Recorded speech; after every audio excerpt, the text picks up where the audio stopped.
Coming to you live from the offices of Chapter One Films in Charlotte, North Carolina, this is the 4D Podcast with your hosts, Nathanael Levinson, Greg Prinz, and Liam Maxwell. A new dimension in entertainment. This is the 4D Podcast. For the last time. For the first time, for the last time. I'm back. And we are also back. A lot of activity going on at the table. What the heck is going on the table? You got to tell the people. They need to know. We have relics. I'll start with we have relics of my past. Of the show's past. Of the show's past. The show is all about Liam. Yeah. Let's just I mean, hey, for the night, it is. Okay. It's my night.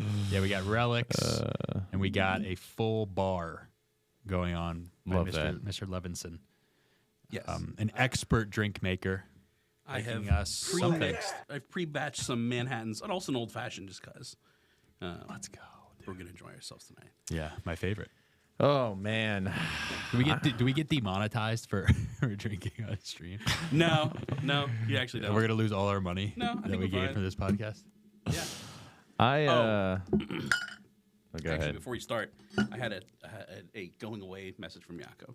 Wow. Oh, here we go. Wait, that's beautiful. Is this going to be sentimental? Like, you've read it, so is it sentimental, or should I play the music? I haven't read it yet. So, Okay. Do you think it deserves the Jakob music? I'll let you decide. I'd be surprised if it's sentimental in any way. Okay.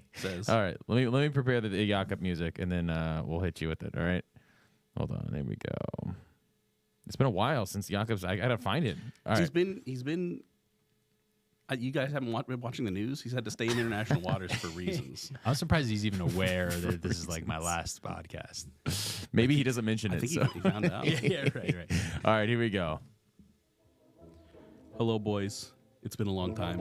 Sure has. I'm sure you've been wondering and waiting for me to give you my enlightened views on all of these wonderful movies that are coming out of Hollywood nowadays. I know I sound a little bit like Mr. Arnold, but deal with me. Yeah. You can't. Okay, so listen. Liam, I think out of the three of you, I like you the most. Wow. Now, I'm not sure. keep in Is that a mind good thing? That is still a low bar because I fucking hate the other two. But you would slightly pass onto my no-kill list. No kill list. I'll take it. I have to say, some of your takes are not terrible. Wow. Thank you. Especially That's things really like deep. Old Boy is a good movie and takes like that. Oh, no. Actually, quality. It's actually making me second guess. Oh boy. Anyways, good luck on your next adventure in New Jersey. Tell Snooki she still owes me $20. Thank you, Jakob. Wow, That's about and he knows as sentimental. Snooki too. Yeah, that doesn't surprise me. We're hitting all the important things. That's as sentimental as I could have possibly I think hoped. it's Even as sentimental as Jakob it's would be. possible of being. I mean, he said good luck, which is a big deal. That's Good crazy. luck Yeah. not being ghosts. I mean, it's hard to infer from text, but it might have been like good luck. Right. Good luck. Yeah, good luck up there in New Good luck. Jersey. Daniel did his best to interpret what he thought it might be. Sure. Everything has a heavy tinge of sarcasm in it. knowing our producer, Jakob. So, for those who don't know, I'll bring the guests kind of up to speed. First things first, if you are I'm the watching realist. and you can't, thank you for Think that. he's alien. If you're watching and you can't, I'm gonna turn your mic down, which volume mix. If you want to say something, just put your hand up and I'll turn it back on. Just do it in the microphone. If you're watching and you're wondering why, We're off the rails. Wow, it smells so good. if you're watching and you're wondering why these two are such idiots, I've been wondering for a long time the same thing. Yeah, clearly you're behind. If you're wondering why you can't chat, it's because you haven't subscribed. So subscribe, like, it helps the algorithm, helps us out, and it allows you to jump in the chat and join with us. We love to hear from you guys. On today's show, it's a very special show. We have a special show today because why is it a special show, Liam? This is it for me. This is my last time. Well, I don't want to say. I don't want to rule indefinites. It is my last time for a while. It's your last time as a regular host. Yes. He will no longer be hosting the podcast with us. Liam is in a very exciting move. Is it going to New Jersey, right? Yeah. Why'd you It's say New Jersey like that? Like as if it was negative connotation. You know what I was actually thinking? Is I was like, that's a lovely accent you have there, Jersey. Jersey. What another shrimp on the barbie. So Liam will be moving That Jersey accent. Liam will be moving to Jersey. So this is his last show.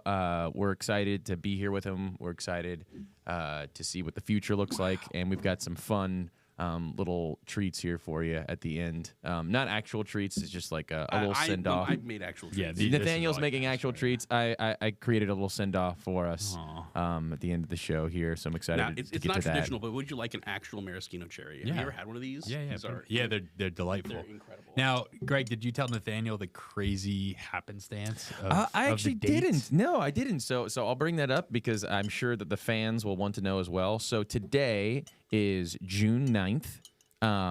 Today, Nathaniel, if you didn't know, this is our 2-year anniversary to the date of our first podcast. Let's go. How wild Our first is that? video podcast. Our Isn't that first, insane? Our first podcast in the studio, In the studio, yeah. was labeled "Under the Sea, No One Can See Your Tears," Wow, man.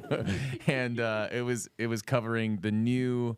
Oh God, the new Little Mermaid. The Live new Little action, Mermaid yeah. and the Inferno. old Little Mermaid, and the movie we watched and we were actually in hell. Yep. it was remember that watching experience? Yeah, it was We horrible. watched it in a theater that had lost AC, It was and horrible. so it In the was. summer, in June. Thank you. Yeah. In June, and so it was yeah, boiling. literally this date. I just remember I bought a drink, so Liam and Greg were just taking my ice, just like dumping it on Putting it themselves. under, like in my shirt. That was Yeah. wild, dude. That's so wild. I totally forgot about that experience. But we did our first show 2 years to the date from today, which is pretty neat. It's kind of wild. Weirdly, what do you guys feel about it? It feels like it wasn't that long. Like, it doesn't feel like 2 years ago. It kind of feels more recent than that in my memory. It's 2 years is a long well, time. okay, if you think about it, this is the end of our 4th season. So Yeah. if you walk through the seasons, we did an entire season of Disney. I feel like the Disney season felt like an eternity. I think that was a year. But that was because we were mostly watching really bad movies. right. Well, there was also there was a the longest contrast. season. Yeah, that's true For sure. And then after that, we did guests, which was a great season. Yeah. We had a lot of guests That was a on. lot of fun. Season 3 is when we started seeing 2 movies in theaters at a time. And then that wrapped And up. that And this, ended when we looked at the list of movies, and we were like, we were like, there are screwed. 0 movies worth watching. we were No. just out of nowhere. We were like, season 3's over. It was fun while it lasted, Sorry, and guys. then there was just like a gaping void of nothingness stretching ahead of us. We're like, we got to do something else. Was that Nosferatu? Did that end season 3? It was around there. I could here. That I'll feels double like a check. good- That was January, right? Yes, that's Yes. why it feels like a clean cutoff. Yeah. Nosferatu. Yeah, I think it 'cause was it was- actually December. Yeah, it was like December, January, Yeah, where we watched Nosferatu, and then we looked at the movies that were coming out. And we were like, and it was that Oh, dear bad. God. Yeah, and it was that bad. Oh, for like 3 oh my months. god. And that was like maybe the longest period of time in between me going to a movie theater. Yeah, it was Nosferatu same. and Mickey 17, Oh, which was gosh. terrible. what, Mickey 4 months 17. in. Yeah, it's horrible. Barfola. No, okay. So the last one we did was Trap. Actually, Gentlemen, Okay. Cheers. L'chaim. Cheers, lads. cheers. Cheers, lads. L'chaim. I'm cheersing from over here. Clink. Clink, clink, clink, clink. So the last one we did was Trap, and then season 4 started with. I guess we were kind of doing the same thing, but then we very quickly were like, we can't just see 2 in theaters. We're just gonna watch one.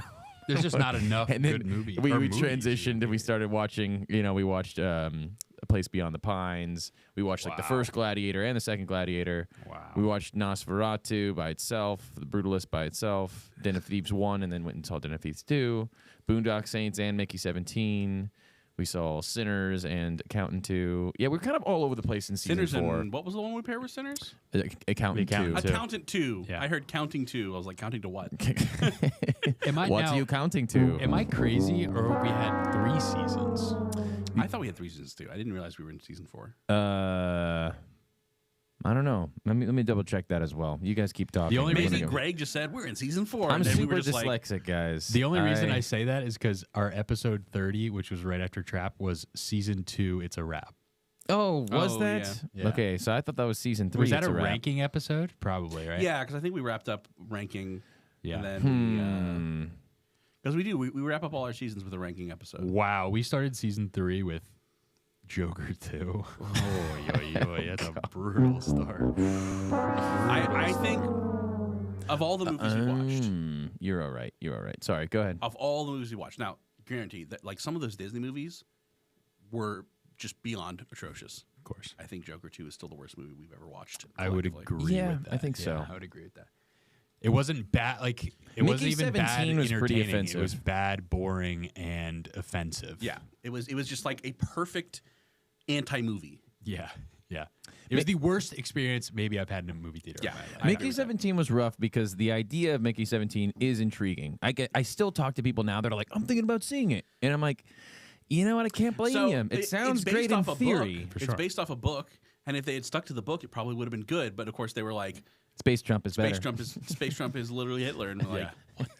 And his wife made literally no sense. Is Melania Trump known for like cooking weird things? I didn't think Eating rat tails. No. I was like, so who is she supposed to be? Like, what? I didn't. She was just. It was like when we watched Ghostbusters 2016, the Space Cadet character, Kate McKinnon or whatever her name was. It's like seemed to have no attachment to the same. Like she was in a different reality. Right. That's what the wife felt like. the same She's just way. like living in a different reality from everyone else in the movie, and you're like, I don't.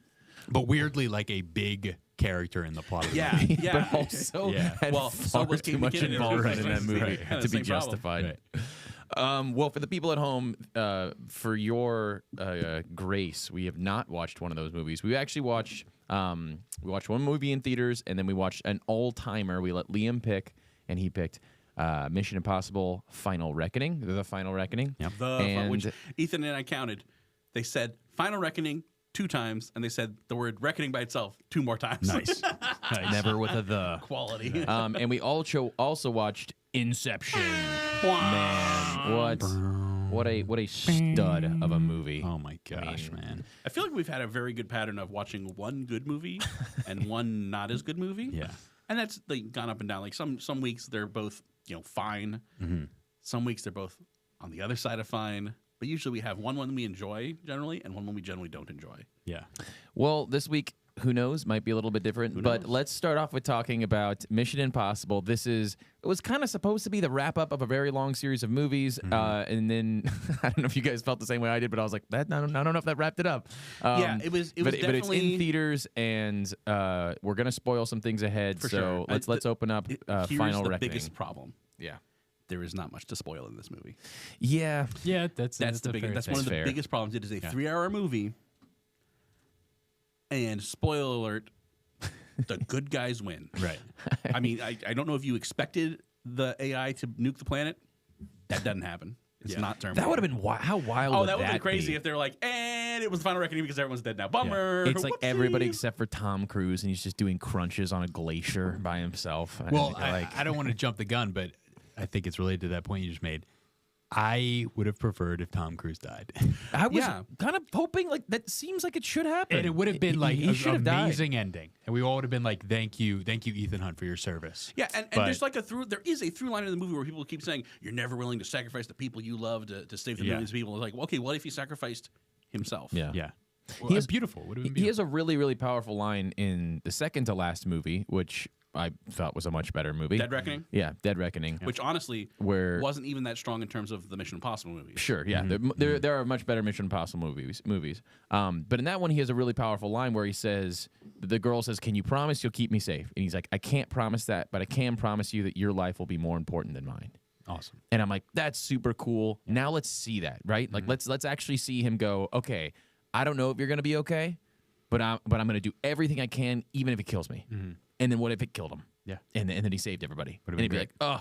And instead they're like, let's kill Luther. And sorry, and the audience, I know you're getting this all out of order. When I saw the trailer, I was like, oh, Luther dies. He's like, you just got to do this one last time. And I promise there'll be light at the end of the tunnel. Like, oh, well, he's dead. Yeah, he's dead. no, he said, brother. They did my boy. They did my boy Ving Rhames dirty. Man. I'm like, yeah, I can only see him in, was it Pulp Fiction, where he's just like, Yeah. he's I'm just about like, to get medieval on their ass. yeah, when he's like a hulking, like he's clearly just blowtorch. kind of an old man, like a big old man now. But man, he was a monster. Oh, yeah. looking dude. And he, did you guys see him in the Day of the Dead remake or Dawn of the Dead, whichever one it was? No. never seen He was that. pretty good in that one. Isn't he in John Wick, or am I thinking of Lawrence Fishburne? Lawrence Fishburne. Dude, they don't look very similar. Sorry, guys. Racist. Sorry, guys. Get the hell out of here, It was dude. just coming out of my mouth. I realized. That's why we have to throw him back to New Jersey. He's actually secretly Liam's actually been canceled. We've been contacted several times. They're like, you gotta get that one guy off. He of just the can't cast." say the things he said. Can't, who the hell does he think he is? Jakob had a PS. He said, PS, unfortunately, when you go to Jersey, you will still be a straight white man. Yeah, I can't change that. I'm sorry. You guys suck. I can't change it, man. I'm sorry. You guys suck. I know we do. Yeah. So okay, you want so, me to recap? Yeah. Give us a brief recap. Should I also give a brief? Because honestly, I can fold in Dead Reckoning as well. It is a two-parter. Sure. Just Okay. So again, try to be brief. Yeah. It's a 3-hour movie, and it's 5.5 hours. So Do your best. I'm gonna do my best. Honestly, I think it's actually a pretty simple plot. Okay. Hit us. So there's this evil AI that makes this Russian submarine basically blow itself up, and it sinks to the bottom. That happens apparently, and I didn't get this in Dead Reckoning, but that happens in 2012. Yeah. I did not understand that in Dead Reckoning. Yeah, it anyways, had been a while It's since like that happened years ago. But to get into this this special sonar sphere in this submarine, you need two pieces of a cruciform key, which just means it makes a cross when you put it together, and that gets you into this, which is where the AI source code is, right? And so the whole first movie is them trying to get the cruciform key, and you find out there's this bad guy named Gideon who is somehow connected, which I don't think they ever actually closed that loop. He is somehow connected to Tom Cruise's, Ethan Hunt's past, and he's working for the AI, and so everyone's like scrambling trying to get this cruciform key, and then at the end of the movie, Ethan Hunt has the cruciform key. Yeah. That's kind of the long and short of it. Yeah. Honestly, AI doesn't do too much. Kind of the only time the AI does anything is he's wearing like glasses to help him identify people, and the AI starts sending him ghost images that aren't actually Which there. I thought was cool. That was was really cool. I The appreciate coolest that. use, and unfortunately, kind of the only use of the AI that you know. get, which is kind of a bummer. Yeah. And so then in this movie, now Ethan Hunt has said, I am going to destroy this AI because it's too dangerous. It's like taking over the world. It's starting to take over nuclear stockpiles. And so he's like, I'm going to destroy it. And all the nations are like, no, we want to control it. So they have to get to this submarine. The main idea is it was a MacGuffin hunt. So they had There to were get so many McMuffins in this movie. So many McMuffins. So Wild. Luther says, "Oh, I can make a poison pill that'll corrupt the AI and make it basically mess with its perception of reality, and so you can actually capture it." So he makes that. MacGuffin 1. Yeah, MacGuffin 1. Can we that. explain to the folks at home what a MacGuffin is? I know my father is watching this, and he's like, I have no idea what a MacGuffin is. Okay, so the idea of a MacGuffin is it's an object that drives the plot forward. It's basically a created plot device. So it's when the movie is like, we need these guys to we need them to get to their objective, but there has to be an obstacle. Let's say that they have to find this knife, and this knife is actually going to be the key that opens the door. So they've got to go find it. Yeah. And it's kind of like the plot creating an item. Yeah. So that instead of the people in the movie have to go and find that item before they do what they want to do. So instead of character actions driving the plot, it's like you have to go get this thing that will help in some unspecified way. Correct. Like you need to get this thing, which unlocks this thing. It's very video game logic. Right. Like you have to complete this quest, but let you do this quest, but let you do this quest, and it's called a MacGuffin because if I'm remembering correctly, so in like the original Reservoir Dogs, what's in the briefcase is never actually revealed. It's a MacGuffin that drives the plot. What it isn't important, and that's what makes it a MacGuffin. Is the fact that it's a poison pill or whatever. It doesn't actually matter. Yeah. It's we need this to beat the bad guys, so we have to go pursue this. Right, and it can be done well, like Quest for the Holy Grail. Yeah, the Holy Grail's a MacGuffin that everyone's chasing after. Well, I think it was done brilliantly in Pulp Fiction. Yeah. It's actually the one you're talking Pulp Fiction, about. Reservoir. Well, they have the briefcase in Reservoir Dogs. Right, true. Yeah, it kind of connects the movies. But the idea that the director is just like, I don't care what's in it. What's in it is it's literally just a unimportant. MacGuffin. Like I'm just creating it to be a plot device. Yeah. Right. We don't need to explore what it is. So it can be used well, but a lot of times it's used just lazily. Like we need the characters to move in X and Y direction, and we need there to be conflict, so we'll just have them arrive at the MacGuffin at the same time, even if it doesn't make any sense. Right. And so, in really lazy movies, a MacGuffin leads you to a MacGuffin leads you to a MacGuffin. Right. Which kind of what we see here. MacGuffinception. yeah, the McMuffin. Layers of MacGuffin. Yeah. 3 layers of 3 MacGuffin. layers of MacGuffin. You gotta stack those. Inception. A MacGuffin sandwich. Oh, So Liam, we will be the missed. poison pill is their first MacGuffin. So it's this little It's this little keychain thing, the little program that's supposed to corrupt the AI. The second thing they need to get is the AI's original source code. Yeah, is the AI's original source code, which is like I was a little unclear why they needed the original source code, but basically they need to attach the poison pill to the original source code, which they kept calling a Podkova, which I have no idea. If you're somebody's dad in the audience watching, I can't explain to you what a Podkova means. It was a hard drive. Now, how did Luther know what shape to make that poison pill so it would plug into the Podkova that no one had ever seen? Unclear, dude. Yeah.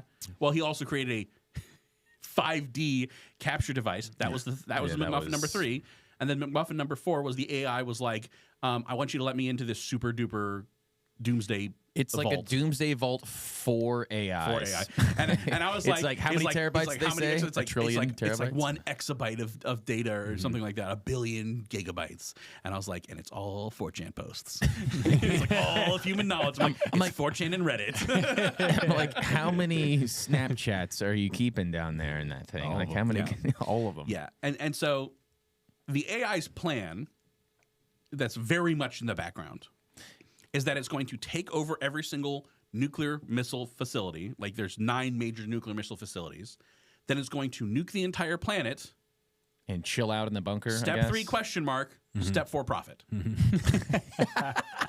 Like it legitimately is the pants leprechauns from South Park. Like step 3, question mark. Step 4, profit. And it's like, oh, let humanity rebuild. Whatever survives will be stronger. And like from nuclear fallout, like unless it literally turns into a Fallout game, no, it won't. And you're a supercomputer. You should know that. Like, surely you have the medical data of like what happens when people are exposed to radiation. Here's the hint: they don't get superpowers. That only happens in comics. So the AI's plan is like bogus. It's just complete nonsense. But that is the plan. But that's the plan, and that's Nathanael why, was right. They saved the day. Like it's not really much else to say. And at the end of the day, there's a tense fight. Gideon has the poison pill, which I counted. They cut to the necklace around Gideon's neck 5 times. I'm surprised it's not more. We knew he had the poison pill. Stop showing us he has the poison pill. We understand the stakes. Yeah. Well, they started showing it in the plane. So there's this really intense plane scene, which is a really good scene. Amazing. So I'll try to touch on this later and not get off topic. But like I thought they were showing it in that scene because it looked like it might have fallen. Like it looked like it might blow off maybe, and so it was like kind of building suspense. I felt a little suspenseful watching it. But to come back to that scene, so throughout this movie, which Nathanael explained, and it's pretty much exactly what he said. It's fairly linear. It just kind of goes, okay, this is what we need. We need to get like this item deleted, this item deleted, and there's not really a whole lot of twists and turns, I guess. Were there any twists? Well, there's this interesting idea they toy around with, which is, hey, listen, we're going up against an AI, which means that it's mathematically predicted what everybody's going to do. So we kind of, in order to beat this thing, we kind of have to do something that's unpredictable. So I'm going, well, great. Now this movie is going to be very unpredictable. And then it wasn't. Everybody just kind of acted how they should have acted the whole time. I'm like, oh, come on. How many times did Ethan Hunt say, you need to trust me because that's the last thing the AI expects. You need to do what it's not going to expect. Like he said this like 100 times. Like the AI would never expect us to do this. That you have to do what the AI. Can I trust you? Yeah, because it's what the AI wouldn't expect you to do. And it's like. Yeah, and the premise of that is that there's a bunch of countries that are all trying to kind of do the same thing because it has access. The AI has access to 8 countries' nuclear profile, and so all those countries are trying to stop this. So it's like Ethan Hunt's trying to team up with Russians, and that goes about as well as you'd plan. But my biggest issue was it's really hard for me to like feel invested when the antagonist is like just a faceless I like a human being that's evil, like Philip Seymour Hoffman in the one Mission Impossible. That was probably the best Mission Impossible, and it was so good because you're like, I want to defeat this dude. But it's like I want to defeat this like AI who really isn't like very present in the entire movie, and I think that was like what really kind of took me out of a lot of it. Yeah, I think having a good antagonist is. It carries almost as much weight as having a good main character of the movie because you're kind of pointing your ire at something, and that's why I think the first half, which is Dead Reckoning, is part 1. It's a part 1 and 2. Was maybe not phenomenal, but it was much better than this one because you at least were like, oh, this one guy is effectively acting as the agent of entity. the AI. Yeah, he is. They keep calling it the entity, and he is like the physical embodiment of the entity. All of his history has been wiped away. He's kind of given his life over to the entity, and I'm like, great. Well, now this is a really creative way to give this AI a face and to give him some other motivations. But then real quickly, they're like. In the second one, they're like, "Oh, because you failed, you're no longer with the AI." And he's like, "Dang it, you found me out." I'm like, "Oh, well then now what are you doing?" Jeez, golly, jeez. And then he's AI, like, don't trust the me rest no of the movie's more. trying to like best the AI or like I guess manipulate the AI. It's like you're never gonna do that, Well, you and idiot. here's the thing, after watching both the movies, is the AI doesn't do shit. No. Doesn't do shit. So in the first movie, again, the scene where it starts futzing with his glasses and it's like, Yeah, oh, I can't really trust my cool. technology. And then they kind of don't do anything with that for the rest of the movie. Well, But, like, that's a really if you interesting remember, thing. they even messed with his comms Yeah. to where all of a sudden he's hearing his team members tell him things, and it's just the AI using their voice, which is actually really interesting because I'm currently. So I work in video production, and one of the ways we're utilizing AI right now is cloning people's voice. When we need them to correct a line or to say something more clearly, we'll just type them in to say it with a different emotion, and AI can actually spit that out. So as I'm watching this movie, and I'm like, oh, he's mimicking his partners, and he's sending him comms that are fake. I'm like, man, that's really cool. How is he going to defeat that? Within the same airport scene. It's effectively one after scene. that, it just doesn't come up again. That's And it. then Ruled, though. What did the AI do in It this was a movie? great scene. Yeah. The AI spoke to Ethan one time and was like, "Yeah, I want to take over the world. So if you could just do what I want you to do, that'd be really cool." Which we knew that Like, already. you gotta let Maybe the you guys AI could in. explain this to me. Like, what was the scene with the box where he gets to put the mask on? So that's the like- box is how Gideon was communicating with the entity. And so Okay. the entity shows him images of like, this is what I predict is going to happen. So like, everyone's going to kill each other. It's going to be really sweet. So I just wish need you to the AI like had let me. that I need to. voice. Hey, how you doing? It's just like a Jimmy Stewart. Like, oh wow, like, I just need you to let me in. Like, can't you just let me in? I mean, honestly, if the AI Stewart. talked like Jimmy Stewart, then I would be like, yeah, man, you got it. well, yeah. Sure. Well, geez, I'm just going to nuke the world a little bit, like just a little bit. I'm just going to reach up and grab the moon. I mean, literally. I'm sure I missed this from the first one, but I was a little confused at the crypts that they were walking through for the beginning half the of sewers? this. That In France? must have been It's very just a sewer present. system in France. Like it seemed like everybody like there was like that box was in the sewer system. Luther was in the sewer system. Gideon was teleporting. That's what was happening. I didn't Gideon just understand knew where everything was. Maybe it's because the AI told him, but again, he wasn't connected to the AI. So Gideon's just like transporting these monstrously big, like bigger than this table, nukes, and he's just like, "Oh, I just got one right here." Wow. Yeah, I just didn't. Was that like No. Ethan Hunt's Nope. stomping grounds, or was Nope. that the villain? That was Yeah, that that was was the Luther. villains. That was where Luther The set up, and Gideon found it, and for whatever reason had the entity thing down there. That was unclear why. That was confusing and to me. And it wasn't like. Unless they're saying like, oh yeah, Gideon and Luther both just happened to pick the same sewers in France as a hideout. that was what I and was like poked tripping out their out head about. like, Oh, this is convenient now. Yeah, I was tripping out about that. I was like, I must have missed something. yeah, no, it wasn't a well constructed movie. The other it was very silly and it was very self indulgent and it did not have a high opinion of its audience. The other really weird element that I thought they were going to go with was that like there was a cult growing around the AI. And they did almost right? nothing with that. The only yeah. time that actually showed up was when the one Secret Service agent shoots at the president and kills Nick Offerman by hitting him in the medals. Yeah. Oh yeah, kills Nick Offerman. No blood present. No blood. Immediately like dies. right here in the shoulder, which is not a lethal wound. Like you could bleed out from it, sure, Right. but he's not bleeding. He just dies instantly. He's just like, Madam President. Bleh. It's actually because Like- they shaved his mustache, is why he Yeah, died. he like That's all his Samson. He lost power, all his power. yeah. No, I think it's a Harry Potter. The medals were his Horcrux. So if he got shot in the chest, he'd be fine. But no, he got shot in the medals, so he dies It instantly. was just funny that, like, in contrast, like Simon Pegg was like just like struggling so hard to stay yeah. alive, and then And Nick it's just Offerman like- just dies immediately, Yeah. like within 5 seconds. Just like and Simon Pegg got like actually shot Right, through the right, gut, right.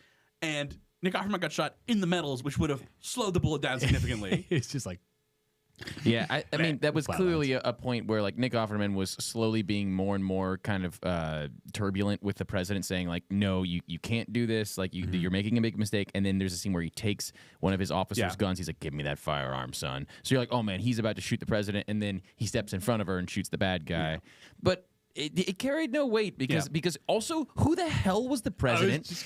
And why do we care about her son? Okay, can anybody riddle me that one? I was actually like, I was actually like, Did I watched miss this? Yeah, I was like, I watched every Mission Impossible movie. I don't remember Angela Bassett being in any of them. She's the president now. She clearly knows Ethan Hunt, and Ethan Hunt knows her. He's like, I was the leader of the CIA. I don't remember that. I don't remember any of that. No. Like they're just introducing this character. Like, you know this character. I'm like, I know who Angela Bassett is, but I have no idea who this character is. I have absolutely no idea who she is. I didn't know who Nick Offerman was. There's just like a bunch of random ass people. There are too many characters that literally don't matter. Yeah. Well, the wildest part is when they look at her and they're like, you're going to have to tell your son. And I'm sitting there and I'm going, but am I supposed to know? Yeah, exactly. I'm like, you're saying that like the audience should know. But then I disregard it. I'm like, whatever. But then we have this whole scene at the end where she walks up to her son and she's like, and he goes, Mom. Hi, Mom. And I'm like, what am I watching? Yeah. Boy, am I glad I have a mother who didn't nuke the world. I mean, like, geez, thanks, Mom. No, it was a... It also didn't hold weight, like that whole shooting scene with Nick Offerman. It's like, who is that guy that shot? Like, I figured like they were building up that like somebody on the inside was going to like rebel, right, and panic. And then it was just some random guy who was like in the room at the time. Random Secret Service agent. But I thought he was supposed to be part of the cult, but then they did nothing. They didn't flesh that out. They did absolutely nothing. That would have been really interesting, like a cult of the AI who were like, let the AI in. And I'm like, well, that would have been interesting, but they didn't do anything with that. Yeah. Like the AI does nothing. And you know, AI can be a good villain. How? A good villain. Terminator, Skynet, good villain, even if the Terminator movies become very bad. But like the idea of Skynet, good villain. This was not that. But I think it's a good villain in the elements of like the Dead Reckoning in that airport scene. Yeah. That's a really cool villain because you're putting like faces. But it's even better if it's just someone who has control of that AI. True, and like but that's what makes without having a human face behind it and actually understanding the motives, you're just like, well, it's just a computer program. I totally agree. There's no actual menace there. Like, you can't be mad at a computer program. I mean, you can be mad at the person who made it and be like, so why'd you program it to nuke the world? Yeah. I mean, we've seen this done in a lot of movies, but in every scenario I can think of, either A, like you said, there's somebody controlling it, or B, it's controlling a specific thing, like Ultron, where he's like, hey, he's everywhere. He's just this thing. Ultron, but he found himself a body, and that's who you're pointing your ire at. Sure. And like in Terminator, which is Skynet's great, but really the face of the evil in those movies is a specific Terminator in each movie. If you want to know how to really truly do an evil AI, read "I Have No Mouth and I Must Scream." It's really short. What's it called? Short. I Have No Mouth and I Must Scream. It's a really, really short novel. It's basically all the nations of the world built military supercomputers, and they all ended up like they got so big they ended up like fusing together and formed this one monstrous complex. That despises humanity and so killed every single human except for 5, and it's just sadistically toys with them. That sounds and keeps them from dying. Book. Yeah, it's you know it's definitely a Liam book. Jeez. Where it's like it's really depressing and really but it's like it's a really good AI. And there's just one really good line where the it's called AM describes how much it hates humanity. You're like, damn, this guy really hates humans. Yeah. It's a really good book, and it's a short story, so it's like 50 pages. It's really short, but it's excellent. Now, but that's how you can do a good AI. It's not. It doesn't have a face. It doesn't have a body, but you understand what it's doing, what its motives are, why it's doing what it does. And you know, there are some like alien things where it's like, oh, it just doesn't see humanity as important. Like that can be scary too, in a different way. But this was just like, what was even happening? Yeah. It's funny because I was thinking about Age of Ultron, and I was like, you know, that movie wasn't very good. Age of Ultron, not a great movie. However, the part where he plugs into the internet and 10 seconds later is like, yeah, I should kill all humanity. I was like, yeah, that kind of tracks. Rule 34. Oh my gosh, yep, nuke it. I mean, there's positives to this movie though. Yeah. Right. I think we're only talking about negatives. Tom Cruise is a hero. That is cinema. That is absurd shape. What the hell? He's a hero of cinema. That is the positive of the movie is, and it's funny because in some like, I thought about it. The peak of it is this really long, drawn out scene where he's like. He's holding on to this old school plane that's chasing another plane, and he beats up that pilot, and then he jumps from his plane to the other guy's plane. It's really intense, and it's all these stunts, and it's actually Tom Cruise hanging on the side of these planes. Yeah. Like you can see his face, like moving and flapping it's so around. Funny when they're upside down, his hair's just like. Like it's like an Amish cut. I think the only like I mean, well, not to go back to more negatives, but the only problem is like the actual movie portion of it. Like I lost all interest in that and was just like. Man, man, these shots are amazing. Man, Tom Cruise is amazing. And I'm like, oh yeah, there's also a movie happening, but I kind of don't care. I just want to see Tom Cruise do more things. Yeah, that kind of got me through the movie. Yeah, like despite 100%. all the things, which I agree with everything we're saying about the negatives, I still like enjoyed the movie. Yeah, it's still an enjoyable to watch movie, but I would want to watch an edited down version where they basically cut out the first hour and like all these monstrously long exposition dumps. Yeah. It's okay to have I do think you need to have like a little bit of downtime between the big action scenes. Otherwise it just kind of blurs together like Transformers. But the downtime was not used well. Right. Yeah. It was all like to a scene, people sitting around dumping exposition. Yeah, it was pretty bloated.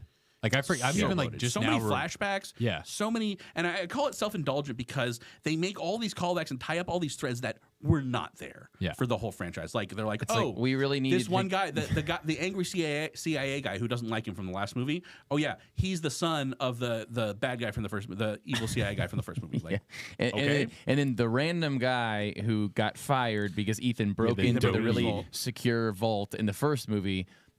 He's also you find out what he's doing now. It wasn't everybody curious? Yeah. Like, no. I was wondering if like there's like some really like Mission Impossible heads out there that like saw him on screen. They're like, "Let's go! He's back! It's the guy from the first one. It's the guy. It's the dopey guy that got fooled in the first one." No, the rabbit's foot. The rabbit's foot from Mission Impossible 3. That was a MacGuffin. Yeah. You were never. No one ever like apparently J.J. Abrams did that one, which makes sense why he did this. But like.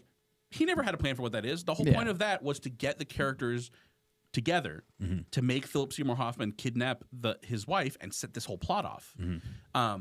Now, I don't know if you guys know this, but that symbol is a biohazard symbol, which means it's biological. Which means unless the people making the weapon were like, well, we don't want people thinking it's a computer virus. Let's just make them think it's a real virus. Yeah, because the whole thing. Why would they put biohazard on it? Because the whole thing in this one is that they tried to convince you that the MacGuffin from 3. The rabbit's foot actually was the entity. Was the entity? Yeah. Woof. Yeah. But it's like no, and they did that, and there was like some. I was hoping that wasn't the case. But you know garbage. they didn't have the foresight to of course line that out. And you don't need to connect anything. These were never. I mean, most of these movies were never meant to be connected. Like you have continuity between characters, and maybe like someone comes back. Honestly, they should have just had Henry Cavill come back from like just be like, you thought you killed me from the dead. You didn't, and Henry Cavill's great. I would have been perfectly fine with that. Honestly, if he had just been like, no, I'm miraculously like Jesus brought me back to life so I could kill you.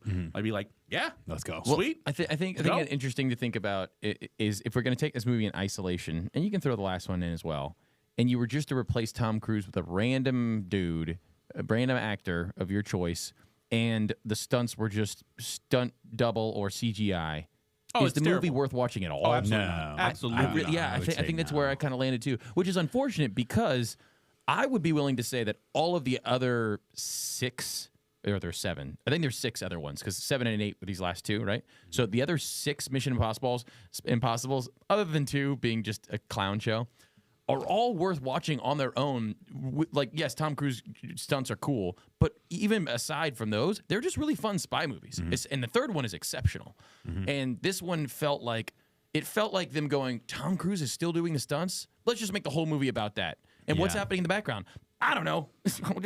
They'll be chasing a whole bunch of things. The ironic thing is I think it wasn't self-indulgent enough because all of the self-indulgent bits where they're like tying back didn't actually matter. Right. I think they just should have made it one big suit. And they kept saying like, "Oh, this, your whole destiny has been leading up to this and leading up to this." And then Luther left him a voicemail like, "Nah, we make our own fate, brother." And I'm like, "Okay." Well, it also got a little weird with like none of the other movies treated like Tom Cruise like he was a messiah. Like, it was a little. You've always been protecting the entire planet, and we all count on you. I'm like, wait, what? I was like, who you want to be, and Tom Cruise said, Superman. And then he wrote a movie where he was Superman. It just did seem a little like the whole speech by Luther was a little much. Where I was like, all right, so he survived this whole thing by okay, it's called Mission Impossible. I've never been upset that the odds have been against them and they get through it. That's never bothered me. But we've just seen this gigantic 2-part 6-hour slop, and afterwards he's just like, and you're still alive, and you're going to keep doing it forever. And I was like, hey, this isn't the end. That's why I wanted him to die. I wanted him to die. Yeah, I don't want him to die. I think what they should do, because the tragedy is, I don't think this is going to make its money back. I don't think. You don't think so? I don't think it's going to be the success it needs to be. I was probably pretty a very expensive. expensive movie. I would imagine it'd be extremely expensive with Tom Cruise. Yeah, it's a very expensive doing movie. all those stunts. And it's a shame because Tom Cruise is like the only actor who still respects his audience. He's so funny on like his press tour. I really appreciate him. Have you seen him eating popcorn? He's like, I appreciate him so much, man. He's so goofy, and you can tell he just loves movies. Yeah. And he always has like prior to the movies, he talks to the audience, right? Yeah. Like does that thing where he's like, try to make the most authentic I think he is the movie last great action hero for sure, and maybe the last great actor of note. Yeah. Because like everyone, like Pedro Pascal, what does he do? Garbage. He's an actor, and he's a decent actor. I actually think he's bad in most of the things he does. I'm sorry. I'm not a big fine in most of it. I think he's fine, but it's like he doesn't make me like Tom Cruise. I'm like, wow, he does that, and he does this, and he does this, and he does this, and he's dedicated. Pedro Pascal's like, yeah, he shows up and collects a check. Right. Cool. Yeah. I mean, even like Joaquin Phoenix, as terrible as Joker 2 was, at least like throws himself into his roles. Sure. Right? We were talking about the Inception, the Japanese guy whose name I cannot remember. We were talking about, man, every scene he's in, he just he just grips you, and you're like, I'm listening to everything he's saying. Yeah. In everything he's in. Right. And I just feel like we've lost that in a lot because, I mean, honestly, most of the actors, especially the male actors, are very squishy. Yeah. Like, if you put them outside, they will just break. From what I'm seeing, is projected to make money. Good. It's good. Yeah. I want this movie to That do doesn't It's shock $400 million. Yeah, that's the problem. That's the problem is it has to, and that's the biggest problem with these big budget movies is they have to make $1 billion, which is not guaranteed. Yeah. Right, especially because China and America right now are angrier at each other than they ever been, and the Chinese market is gigantic, and this would play well there normally, I think. Yeah, I was just saying that Mission Impossible Fallout was not projected to make money, and it opened up in China and made like a ton of money. Exactly, That's a huge market. You can't underestimate the Chinese market. The American market is only 300 million people, which sounds crazy, but the Chinese market is 1 billion people. Right. It's over 3 times the market, and India as well. But India, I don't think there's quite. India has its own robust Hollywood scene. It's got Bollywood and Tollywood, and so I think the Indian market doesn't take in as much American movies because they're making their own stuff. Yeah. China, I don't think they are. There's a lot of movies being made in China, but just because the nature of China, I don't think there are as many movies being made in China. Yeah. So they eat up American movies because they just don't get that this big action cinema stuff.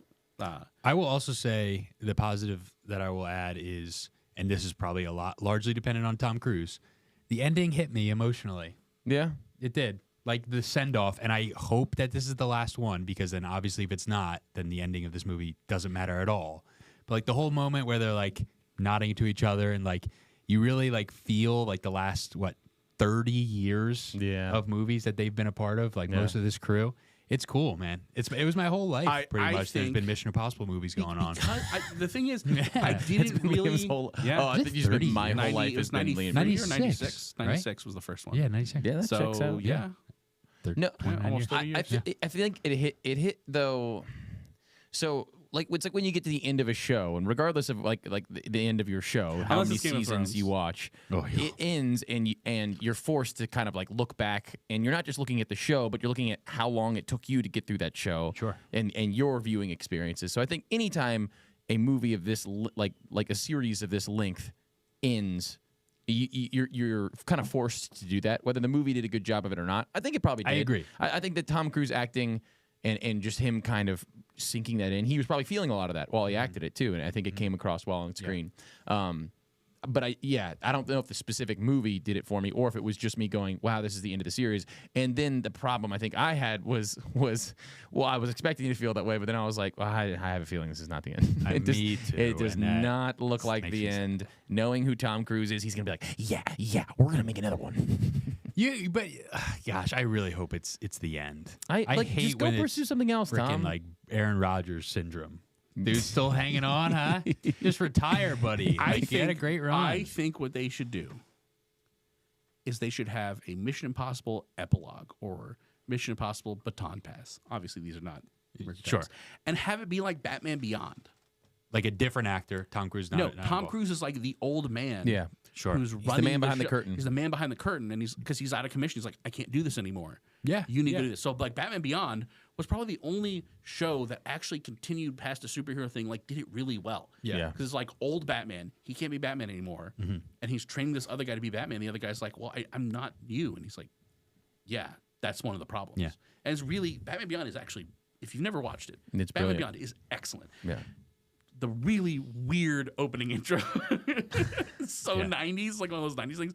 But Batman Beyond is actually an excellent, like, shifting next generation. Like, it's so rare for that to actually work. It worked for Batman Beyond. Sneaky. That's what they need to do. The other one I thought about when you just said that was Creed. Yeah, but the only Rocky the only comes back problem as the trainer. So I think that I was about to talk about that. Yeah.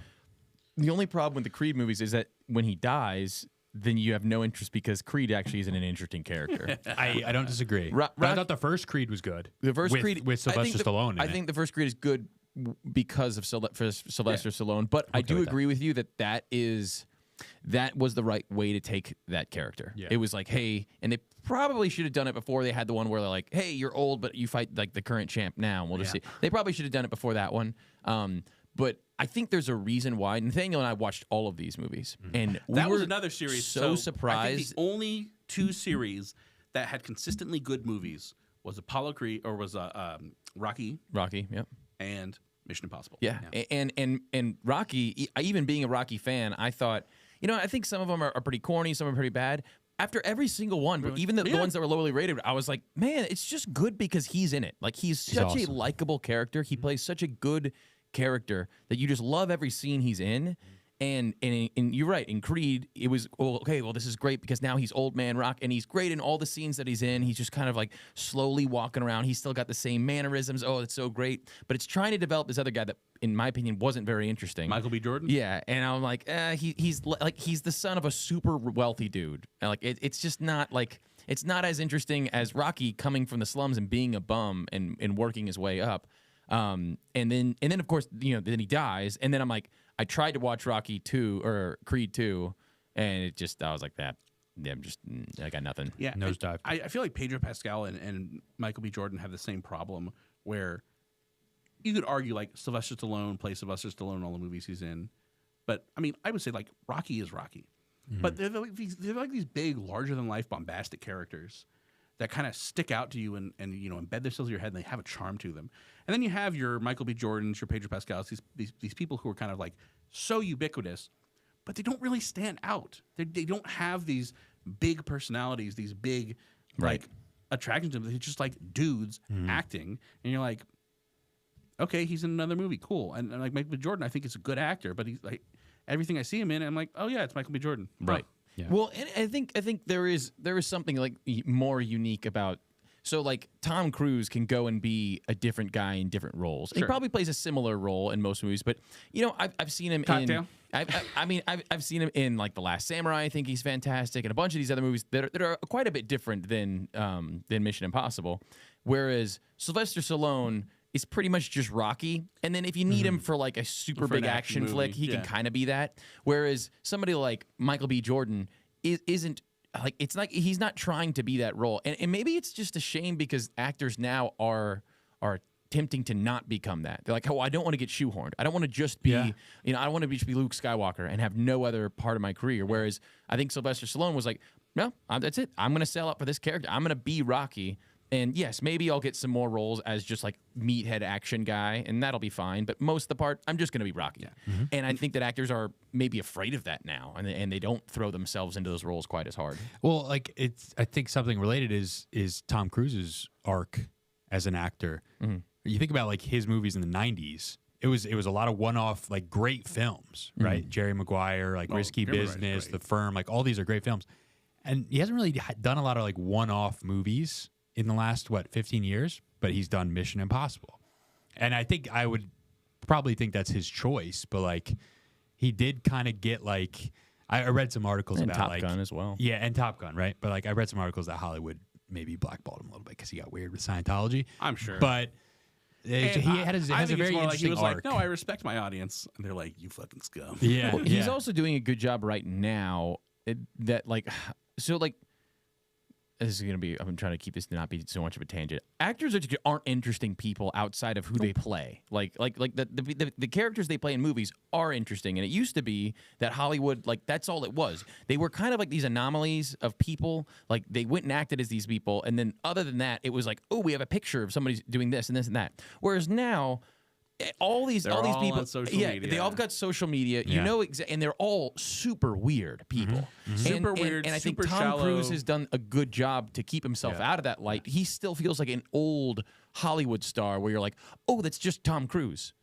Who knows what he's doing or what he's thinking? Maybe somebody gets a picture of him at the beach somewhere or whatever, like you would a celebrity. But other than that, he's just the characters he plays in the movies, and that's the only interactions you have with him. Whereas everybody in the world knows, like, Pedro Pascal, you know, is going and like posting videos of him dancing around with, you know, twerking, like trans flags and stuff, and like, and I'm just like, all right, well, thanks. I don't really care what you're doing. I care about the roles you're playing in movies. Other than that, I could care less. But it also makes it harder to separate him from his does. roles because you know so intimately about his personal life. Exactly. You don't necessarily want to, but it's like, no, that's Pedro Pascal. It's not like for Mission Impossible movies, that's Ethan Hunt. Yeah, that's Ethan Hunt. Right. Like, you remember his name, you know the character. It's not necessarily Tom Cruise in those 2.5 to 3 hour movies. Yeah. Who would have thought that actors would be screaming for attention constantly? But we give them social media. Yeah, that is interesting. Well, they've always been like that. The problem is, most of that was, you know, carefully kept away from the mainstream audience. And now with social media, it's on. Well, this is true for everyone. It's your full self. If you're active in social media, everyone knows exactly what you're like because you're broadcasting it 24/7. Yep. All right, so final thoughts on this one before we get to our second movie. I concur with Ethan's assessment. If they had chopped the first hour off of that movie, I would have liked it more. Yeah, I think it would have been a good movie if they had trimmed it down to 2 hours. Yeah. As it is, it's a bloated movie. It's a send off. There are parts of it I really like, but it is just, in a lot of ways, it is just egregiously long. It's way too exposition dumpy. It doesn't trust the audience to understand anything. It has to spell everything out in very small words. Like, give me an ounce of credit that I would understand what was going on. Yeah. Really frustrated me in a lot of ways. I think the word is bloated for me as well, but I will say I really enjoyed the ending. Yeah. I think if you take the ending in a bottle and like it has a better story leading up to it, I think I really, really like this movie because I appreciated the ending a lot. But yeah, I think there is a truly great movie in here, but it's just so diluted. Yeah. That it's hard to get really excited about it. Tom Cruise rules, though. I'll also give a shout out. I'll give a shout out to Mr. Milchick. Oh, he was great. Tremel Tillman. He's fantastic. Yeah, he's awesome. He one of my favorite lines of the movie was when Tom Cruise. I forget what Tom Cruise says, but then Tremel Tillman, who plays. Do you know who Tremel Tillman is? He's the black. He plays Mr. Milchick. Submarine leader. Plays Mr. Milchick in Severance. He says something like, "If you're trying to poke the bear, you came to the right man." And he is the greatest delivery. He basically delivers it as Mr. Milchick from Severance. It's funny, too, because in the trailer, he came off as more antagonistic. Yeah. But he's, like, all on board. He's funny. He's great. He's great. Yeah, I think that it introduces a really neat idea. I think at the beginning of Dead Reckoning, I looked over at Nathanael. I'm like, I'm already so sucked in. Like, there's an AI it's taking over the world. Great. But maybe as, like, the last one in a giant series, if you're going to do a whole movie series watch, that you will appreciate it. I mean, if you've watched all of them, you're invested enough to be like, hey, what happens to, like, how does this all kind of wrap up? Then it's fun. As a movie on its own, it's just way too long. It's way too long, and you will get confused with all the different MacGuffins, like with all the different things they're chasing. You're like, wait, he's putting the poison pill into the hard drive that's the Patkova, and then they're taking that into the 4-dimensional. That was the anti-god. Yeah. And he has a 5-dimensional USB drive. It's too much. They try to do too much, which a lot of movies do with their send-off. So I'd recommend it if you're watching through all of them. If you're like, hey, I saw the last one, I've been thinking about seeing this one. It might not be that worth it. It's worth it to watch it if you've seen Dead Reckoning. Yeah, there are better spy movies out there, but it's really cool. You will be entertained thoroughly in the Tom Cruise action scenes. The last two thirds are really good. Yeah, really, really cool. Yep. There is one thing that really confused me. So the whole thing was they needed the original source code. And they had to poison pill the original source code, and then they had to upload that original source code poison pill to the AI to get it out of the internet and into the USB drive. Did the plug-a-chick thing have Wi-Fi? Because he's like 200 feet in the air when he just plugs it in and it's just like, yeah, and it's fine. I didn't understand the whole dynamic of like, well, he can't be in the tunnel, but he has to be outside the tunnel. Like, you know what I'm talking about? That whole thing where like, well, Gabriel's going to do it for us outside the tunnel. We can't be definitely in it. Reached a point of critical mass where I was just going, just tell me what that means. Yeah. Like I was like, I'm not gonna. It was like, and then we have 3.9 milliseconds to pull it out because if it's not quick enough, and I was like, okay, just go. Just like I was like, you need a pickpocket to pull the USB out really fast. All right, fine, go. You don't need to explain it. And I think it just took. It was such a long movie. And when Haley Atwell's doing it, I'm fine watching. Yeah, we were saying, there's a moment where okay, so the submarine part was pretty cool, but then he it was one of the things where they made this whole big song and dance about how he needs this special compression suit with a special oxygen helium mix, or he's not going to survive. He's going to get the ultra bends and just literally explode. Mm-hmm. And then he loses the suit in Arctic waters, and then he just floats up into the ice. And Haley Atwell materializes next to him, saves him with CPR, and then you get like big Haley Atwell jiggling back and forth in slow motion. And literally, I was like, jiggling. Literally, I was like, this is why they filmed it in IMAX. Yeah. And I later were like, Jarvis, clip that. Like, it was.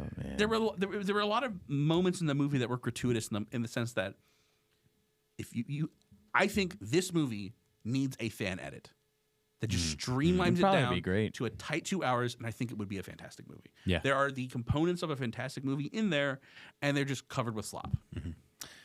Well, let's transition to a much tighter film, and while we transition, shall we round two?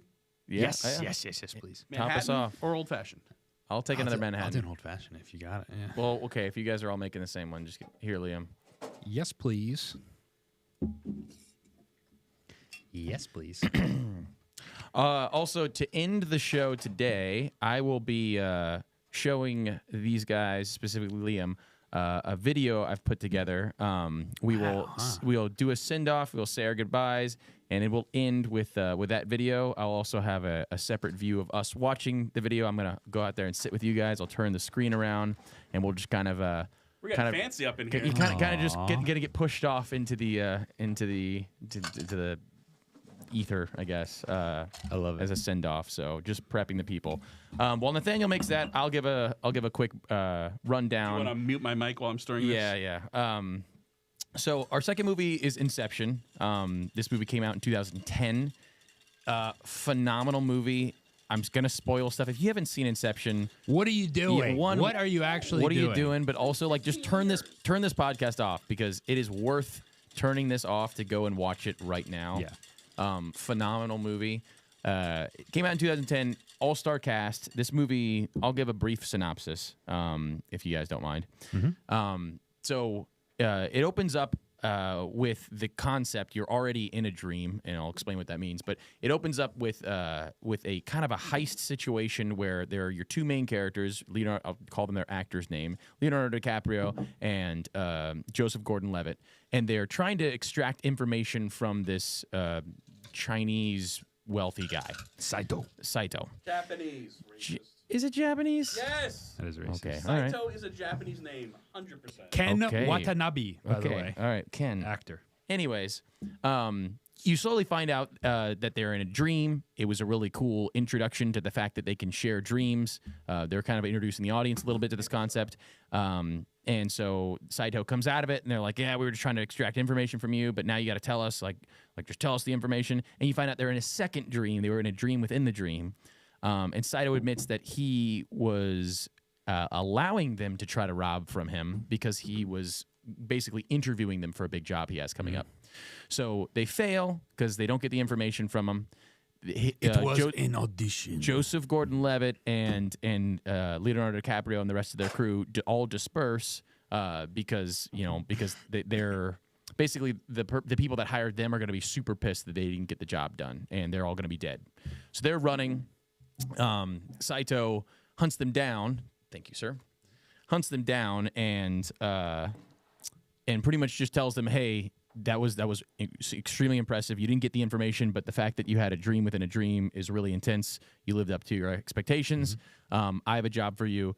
It can solve all your problems. And you're like, well, what problems does he have? And they introduce the fact that Cobb, which is Leonardo DiCaprio, for some reason can't go back and visit his family in the States. Like he's been expedited from his family. So that's his motivation. He eventually says yes. He gets himself a crew. It's an all-star crew. You got Tom Hardy. You have the formerly known Elliot Page.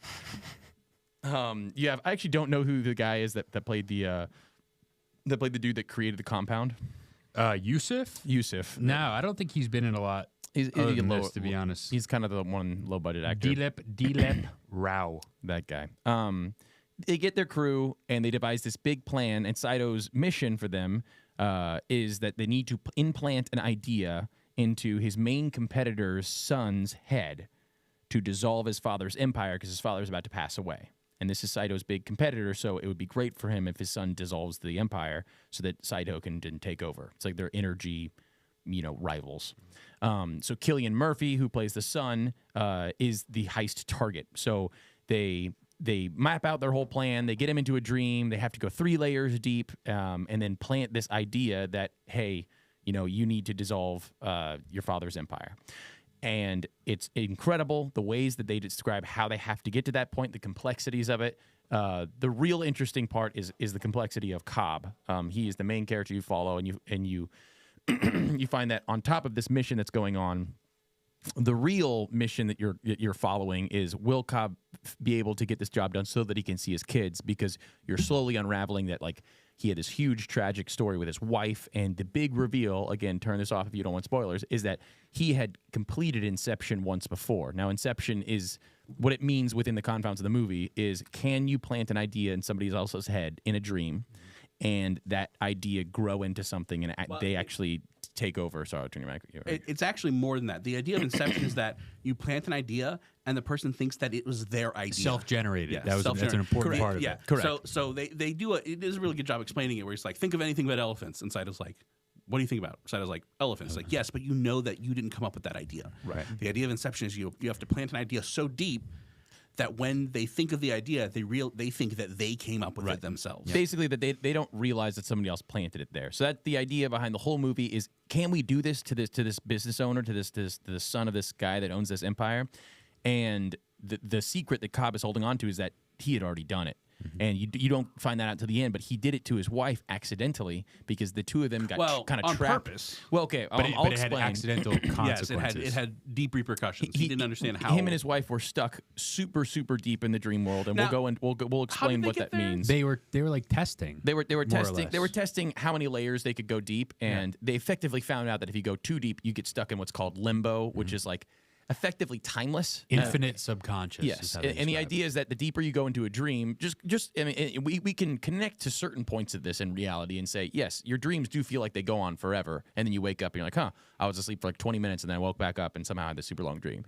And the idea is that your brain functions quicker, and so they play off that idea, and they say, oh, when you go to a deeper part of a dream, and you go dream within a dream, it multiplies, and they're like, well, when you get into limbo, time can essentially feel infinite. Even though you're going to wake up this nap at some point, you'll probably just be brain dead. Yeah.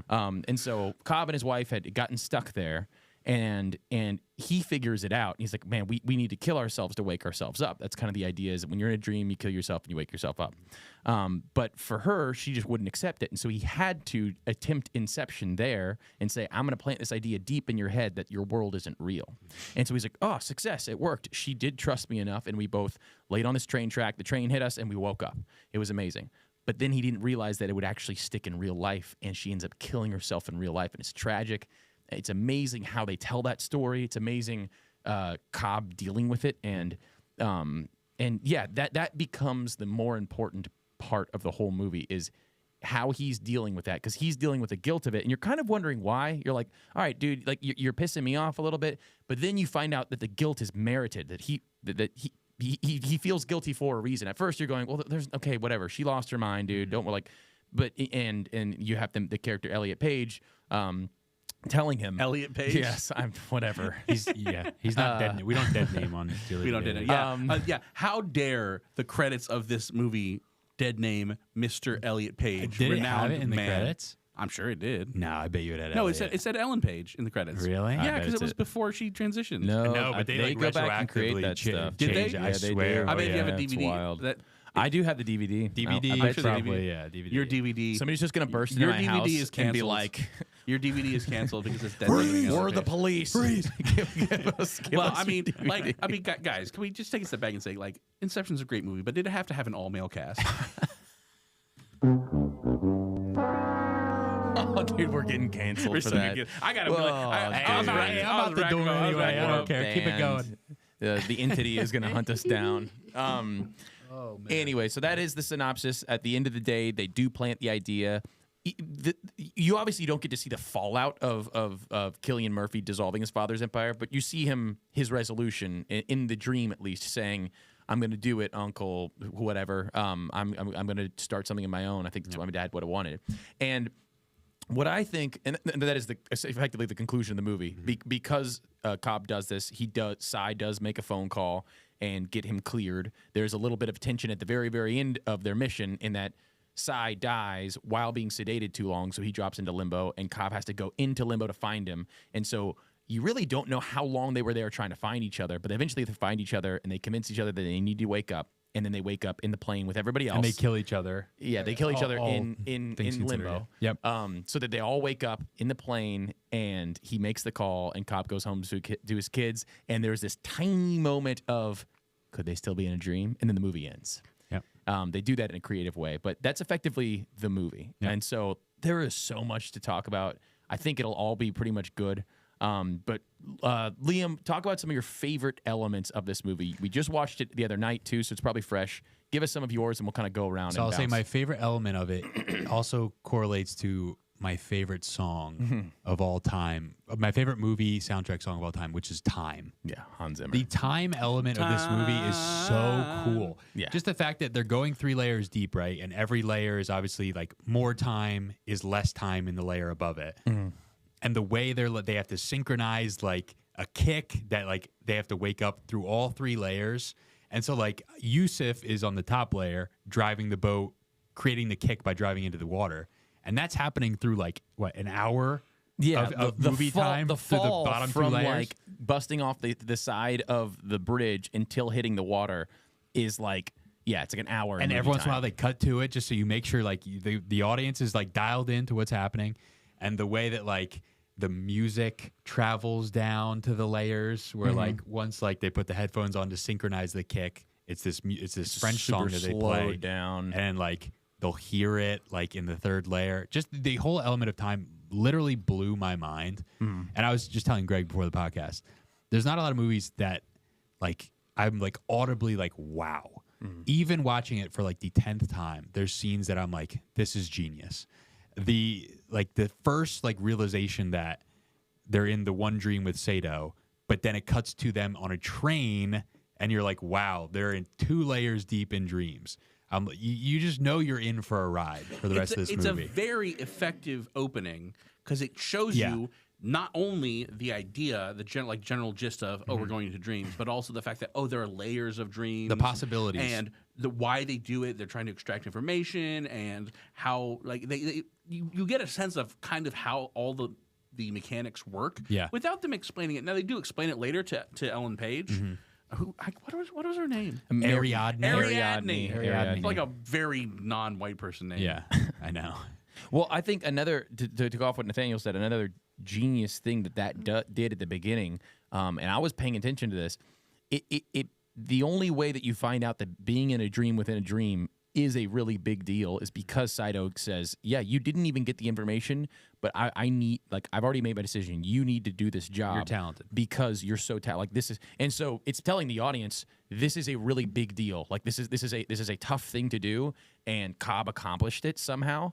And it didn't take some character going, wait, nobody's ever gone 2 layers before. Going 2 layers is a really intense thing. Right. No, you're amazing for doing that. It's just in seeing Saito's response, you've gathered that as the audience. Wow, that's a big deal that they're going 2 layers deep. Because the whole idea is just introduced. I mean, it's a completely new, made-up concept. So just to get that from just their conversations is amazing. And I'll say the other element that really sticks out to me is like I love heist movies, and we were talking about this is essentially a high concept heist movie, even right? If you think about like Ocean's 11 is kind of like a prototypical heist movie. Yeah. Ocean's 11, they say, oh, we need this kind of person. We need like a lockpick. They even do that in the movie. They're like, we need a chemist. Yep. We need a what do they call it? An actor, an architect. Yeah, we need an architect. We need a chemist. We need a what was Forger. Forger. Tom Hardy's character. So it is 100% a heist movie, or kind of a reverse heist because they're planning something rather than taking it. But it is a heist movie, right? But it's a high concept heist movie, kind of a sci-fi heist movie, and it's really, really well executed. And I was going to say, love a heist movie just baseline. It's the emotional elements of Inception that make it an all-timer for me. Well, and that's what I think I even gathered. Again, this is the 30th, 40th time I've watched this movie, and it hit me harder that I was like, the main story is the Cobb thing, and I think even if I were to think back on the movie and just have a podcast about a movie that I've seen plenty of times to talk about on a podcast, but I hadn't watched it a couple days ago, I would have been emphasizing way more the heist itself and all the elements of it and going, oh yeah, this part was cool. But this time around, I really got drawn into the whole Cobb situation because, and I mentioned this right off the bat, there's a scene after the very first dream sequence. They get out of the dream, and there's a scene where Cobb takes his totem. Now, a totem, real briefly for the audience, is something that reminds you you're in. It basically tells you that you're in the real world. Like you have, it's a personal item that you kind of make, and it's got a specific weight to it that nobody else knows. If somebody touches it, it defeats the purpose. It's basically, so if somebody creates a dream world and says, all right, Liam wears these things, he does this, and they create it all, and then that person appears in the dream, if they have a specific thing that person that was creating it didn't know, they would be able to touch that thing and go, this is a dream because my totem is telling me that it's a dream. So Cobb has a top that he spins. It's a metal top, and he spins it, and in the dream world, it just spins forever. That's how he always knows, hey, it just keeps on spinning. Which does raise the question, how do everyone else's totems tell them that they're not in the real world? I think it's the weight. So is the weighted die? Yeah, the loaded die I can see. Joseph Gordon-Levitt. He rolls the loaded die, and if it doesn't come up 6, then he knows it's. Well, I think it had to do with so Ariadne made herself it was like a pawn. She made like a bishop. It was a bishop. But she hollowed it out, and I think and she showed herself knocking it over with one finger, and I think that just showed her saying, I know the weight that it takes to knock this thing over, basically. Like, of saying, if somebody created this and I went to go do that, and I could feel the weight being different. In the same way that if you felt a weighted die in your hand, you could probably tell. Joseph Gordon-Levitt is like, oh, I know exactly what he's like, in describing it, he goes, I know the weight and the dimension of this dice perfectly, but if you touch it, I couldn't be confident in that anymore. Right. And so Cobb spins this top, and he's been so screwed up by this, because in reality, you find out that in brain years, he's probably closer to 85. Yeah. Because he got stuck in limbo for what did he say? 50 years in limbo, something right? like 50 years. Yeah. And he's probably about 30 something.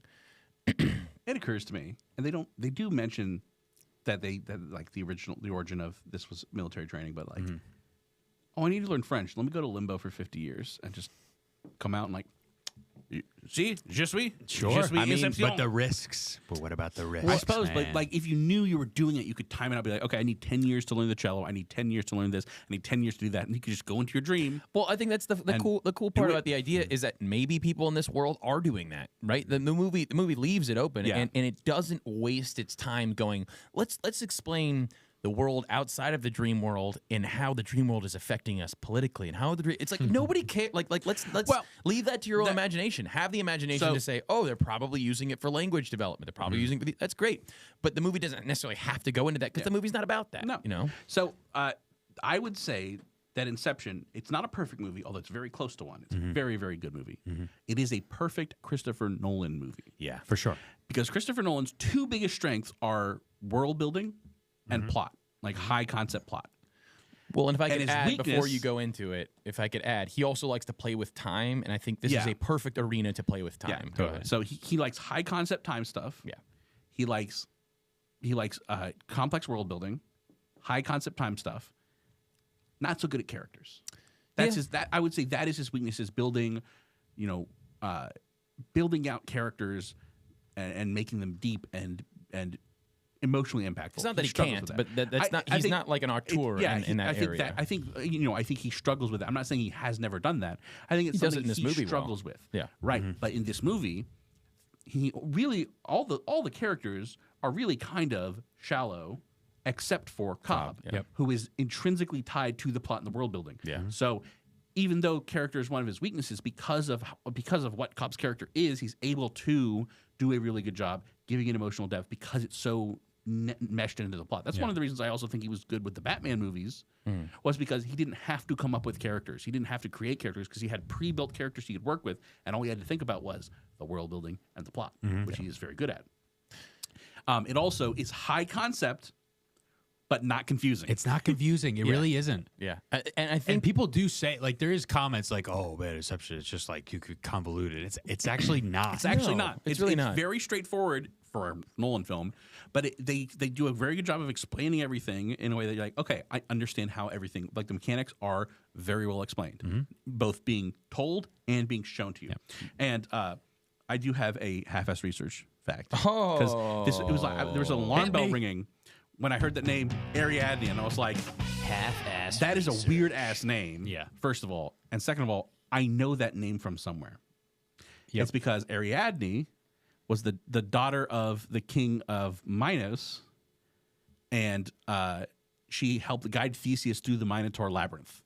So she guides people through labyrinths. They have the maze through line obviously the whole time. Yeah. Yep. So it was a little on the nose, but I was like, that's such a weird name that has to be. Of course. And now sure let me hit you with a half-ass research. Yes, please do. The main characters of this Half-ass film, research. the first letter of their first names, they spell out dreams pay. The characters? Yes. Dreams pay. No. I thought it was gonna be way cooler Dreams than that. pay. Like, Come on. that's like roughly related to the movie, I guess. But how do It's you know all it's about not? How do you know it's dreams. not pay dreams? Yeah, exactly. Also, the order matters. That's a fair point.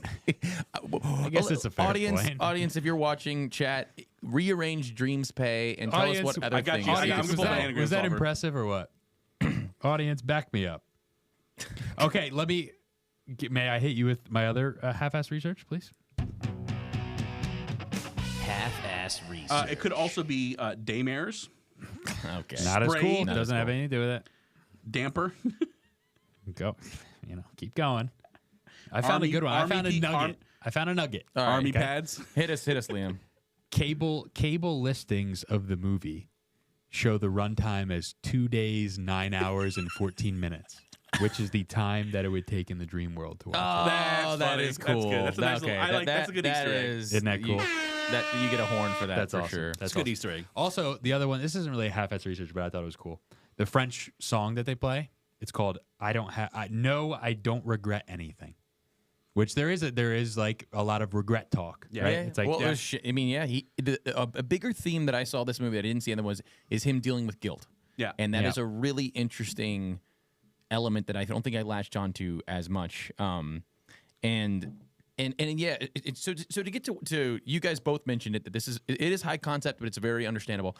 I think that's really tough to do. I think that you land in one of either side lots of times, and Nolan at least with his more modern, like Tenet. you watch Tenet, right? Tenet is a perfect example of a movie that you go, all right.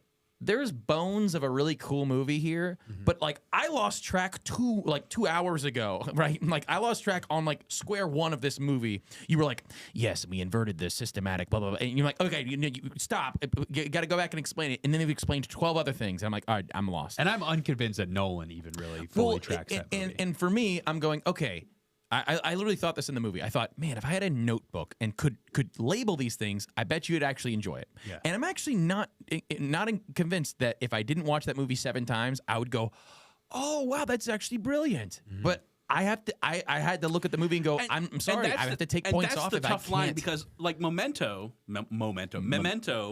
it's hard to figure out what's going on in your first viewing. For sure. But you understand what's happening. Like like broad strokes, you understand what the movie's about and what's happening. So you have something to latch onto. Right. And then as you watch it more, as you have this, you're putting pieces onto this already established framework. And you're like filling in the details like, oh, okay, I understand why this happened. I understand why this happened because it's told all out of order. Tenet is just like you have nothing to build off of, so it's just nonsense from the get-go. Right. Inception has a very solid framework that I understand the concepts. They've shown me, like that's why they open with the 2 dreams. I think it's such a good way to do it. they establish so much in that opening scene of the rules, how they work, why they do it. And then you're like, your brain is like, okay, I understand this idea of diving into dreams. And then they kind of move forward from there. And so it's much easier for your brain to be like, okay, putting all this together, I broadly speaking, understand what happened. Yep. And then obviously every rewatch you have, different You stuff get more. clicks in. Yeah. That's the really Which is cool. fun. The cool part is that on time one, you can have an amazing viewing experience of this movie and just go, that movie was awesome. What a great time. But also on time 12, you can be like, I saw it in a completely new light, and like to do a movie like that is so difficult. And something I brought into this last time because I thought, what a boring cast if it's just gonna be awesome all the time. I'm gonna be so nitpicky. I sat there, I'm like, this is so phenomenal. It's such a phenomenal movie, which is funny because I agree with Nathanael in that Nolan typically struggles with characters. I think each character was done almost perfectly in the sense that you could be nitpicky and go, okay, why is Cobb so confident while everybody else isn't? Why is Cobb doing this and these people aren't? And slowly the movie is telling you why. And you wouldn't have got it your first time, but now that you sit there and you know, oh, okay, Cobb's so confident because he's done Inception before. He's not admitting it because the Inception that he did was ended up being vile and this awful thing. And so that explains one, why he's confident, and explains two, why he's being so secretive about it. And then he doesn't tell them that, hey, this, in order to do what we do, we have to be sedated enough that if we die in this world, we're kind of going to die in the real world. There's a chance that you could fall into limbo and potentially come out and your brain won't be scrambled eggs, but most likely you're going to be dead. And he doesn't tell them until they get in the dream world. And I was watching it going, that's kind of a loophole. Like they should have explained that to the characters, or why are they shocked? But then it hits you. They're like, Cobb has so much more writing on this. All of them are like, well, this is a job. Yeah. Even at the very end, Tom Hardy's character, Eames, is like, this is a bummer. I really wanted to see what was behind that thing. I thought we had it. And you have Cobb being like, well, my whole life is over now. Yep. And so the weight that they carry in is Cobb going, well, I'm not going to tell my team about this because they will certainly not go in here if they think that if they die, we're going to be screwed. It also explains why he's absolutely furious at Joseph Gordon-Levitt when he's like, hey, you did the research and didn't find out that in his subconscious he had defenses built up, like he had people train his subconscious. And Joseph Gordon-Levitt's like, hey, we've dealt with this before. It's not easy, but like we can do this. And he's like losing his mind because you know how much more is right. I was just blown away. Me sitting there trying to nitpick, and I'm like, these characters they're almost perfect. Like even the little bits of Eames and I can't, Joseph Gordon-Levitt's character Arthur. There you go. Yeah, Eames and Arthur prickling each other. It's very funny. Yeah. My favorite line is when he's trying to snipe the guy behind the electrical outlets, and Tom Hardy just walks up and says, "Don't be afraid to dream bigger, darling," and pulls out a grenade launcher. Don't be afraid to dream Dude, bigger. Tom Hardy's awesome. He was great. Tom Hardy's awesome. Great. But I do think they're great characters. Yes. But they don't have depth, and they didn't need to have depth. They're exactly what they needed to be. Right. Which is again why I think it plays to his strength and doesn't and shores up his weaknesses. That's why I say this is a perfect Nolan movie because I have no complaints about the characters. Yeah. Well, maybe a little complaint about Mr. Page. So also, I didn't know Joseph Gordon-Levitt was gay, but he kissed Elliot Page. So who?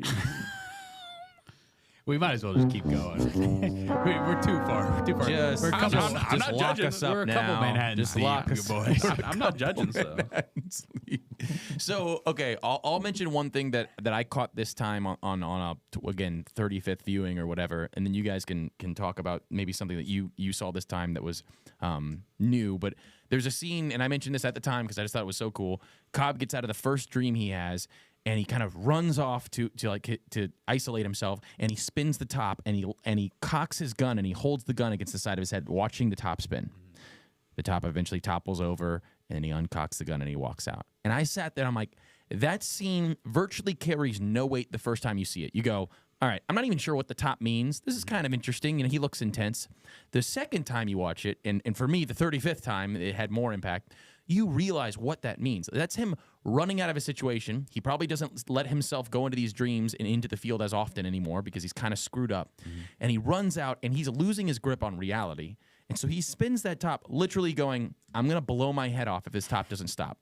Yep. And then it hits you like, oh my gosh, like that is real. Like he's sitting there preparing, like he's got the gun cocked right next to his head, and I'm going, wow, that's such a powerful scene. Yeah. And it was just done in a few seconds. And what a masterpiece for Nolan to say, no, that's got to be there. We've got to show him exiting and having this moment where he's questioning things. Even if it doesn't mean anything to the audience right away, on the third, fourth, fifth watch, they're going to really appreciate that. And I did, and I'm like, man, how do you do that? How do you create such a movie with so much depth? But he started writing this movie at age 16. It took him 10 years to finish the script. There was so much thought into this movie, and you can tell. The fact it's so impressive to make such a high concept movie so understandable. Yeah. It's unbelievable. And I mean, we'll touch on the ending, but I could touch on it right now. Yeah, well, yeah. Okay, if you want to jump to the ending, that's fine. I was just gonna say my comment was gonna be so you already mentioned it, right? He finally gets back to his children. He spins the totem just to see. And this is after he keeps having dreams where he sees his children, but he never gets to see their faces. Right. They never turn around. Right. It's his last memory of his kids. Yep. They don't turn around. So he finally gets home, and his kids. You see his kids' faces. They turn around, and then time is playing in the background, and I'm sobbing my eyes out. But it's such a perfect ending because he spins the totem, it starts to wobble, cuts to black. Here's my take: he doesn't care. Really? So he doesn't even because he doesn't. You're right. He doesn't even look for the result. He walks away, and the whole movie he was away. like looking at he was making sure it was going to fall or not. He walks away. Yeah. To me, that was honestly what I picked up on this viewing. Yeah. During the ending, I was like, oh, it's not that it matters like whether he's in the dream or not. Which, did you remember there was like a whole debate on like, wait, the top wasn't actually his totem. His totem is his wedding ring. Yeah. Stuff like that. People are trying to like theory, people are trying to like dissect it. Like, is he still in the dream? It's okay. Right. First of all, if he's still in the dream, the movie stops making sense. Like it really does. Yeah. Because if he's still in the dream, then he's still in limbo, right? So it makes no sense for him to be like back in a normal space. But whatever. That was what I picked up on, was like he had the same problem that Maul did. He didn't kill himself because of it, but he had the same problem that Maul did, where he's questioning reality. And like you said, that scene where he's about to shoot himself in the head if the top doesn't stop spinning, he's like, oh, I'm reality. So he has that struggle of not really knowing what's real or not. And he's like so on Ariadne's ass when she makes a street that he knew. He's like, never bring a memory in because then you don't know what's real. Yep. So he struggles with that too. And then finally at the end of the movie, he's able to let go of that and say, you know what? Even if I was still in a dream at this point, I just want to see my kids. I finally moved past my guilt and this thing I've been stuck on. Yeah. I just want to go see my kids. Finally, this idea of like, I have to make sure I'm in the real world has been superseded by, I just want to be with my family. Yep. It's finally something else has become more important than making sure he's tethered to reality. Chills. And so even though I 100% think that he's not in a dream, because again, otherwise the movie kind of falls apart, honestly, if he's still in the dream. But it's showing you, it's a big character moment, and that's a great like showing over telling of, you understand that his character has finally made progress. Yeah, and you needed the buildup of that to have several scenes where you're showing him spinning the totem and following through with what ends up happening with the totem, in order to get that scene where he walks away from it before but then it falls. he's like, you know what? I don't care. I'm just Yeah. gonna walk Well, away and with to my kids. add another layer, and kind of what I gathered from Another some, layer? some of his interactions with the totem is that it's Maul's totem, and it kind of represents the fact that in the dream world it continues to spin, and she exists in the dream world, whereas in reality it always falls over and it dies, and that's the reminder that okay, she's dead here and she's living here. And that was kind of him spinning it and walking away and saying, I have to leave you now. It was just kind of mirroring the conversation he had just had with her of saying, yes, we had our time, but like I have to leave you now and return to our kids. And that's kind of him spinning it going, you're going to topple over and die. Like I know that this is, but I'm going to leave you now and move on with life. But Question. Would you die of old age in your dream? so, well, the idea is that you would eventually wake up at the same time that everybody else wakes up. So let's take the plane scene, for examul. Everybody would wake up at the same time. But when they wake But up, let's say their you're 200 years their old. brain would be dead. Sure, but like you're 200 years old and your body's just like, Oh, yeah, I actually feel fine. Yeah.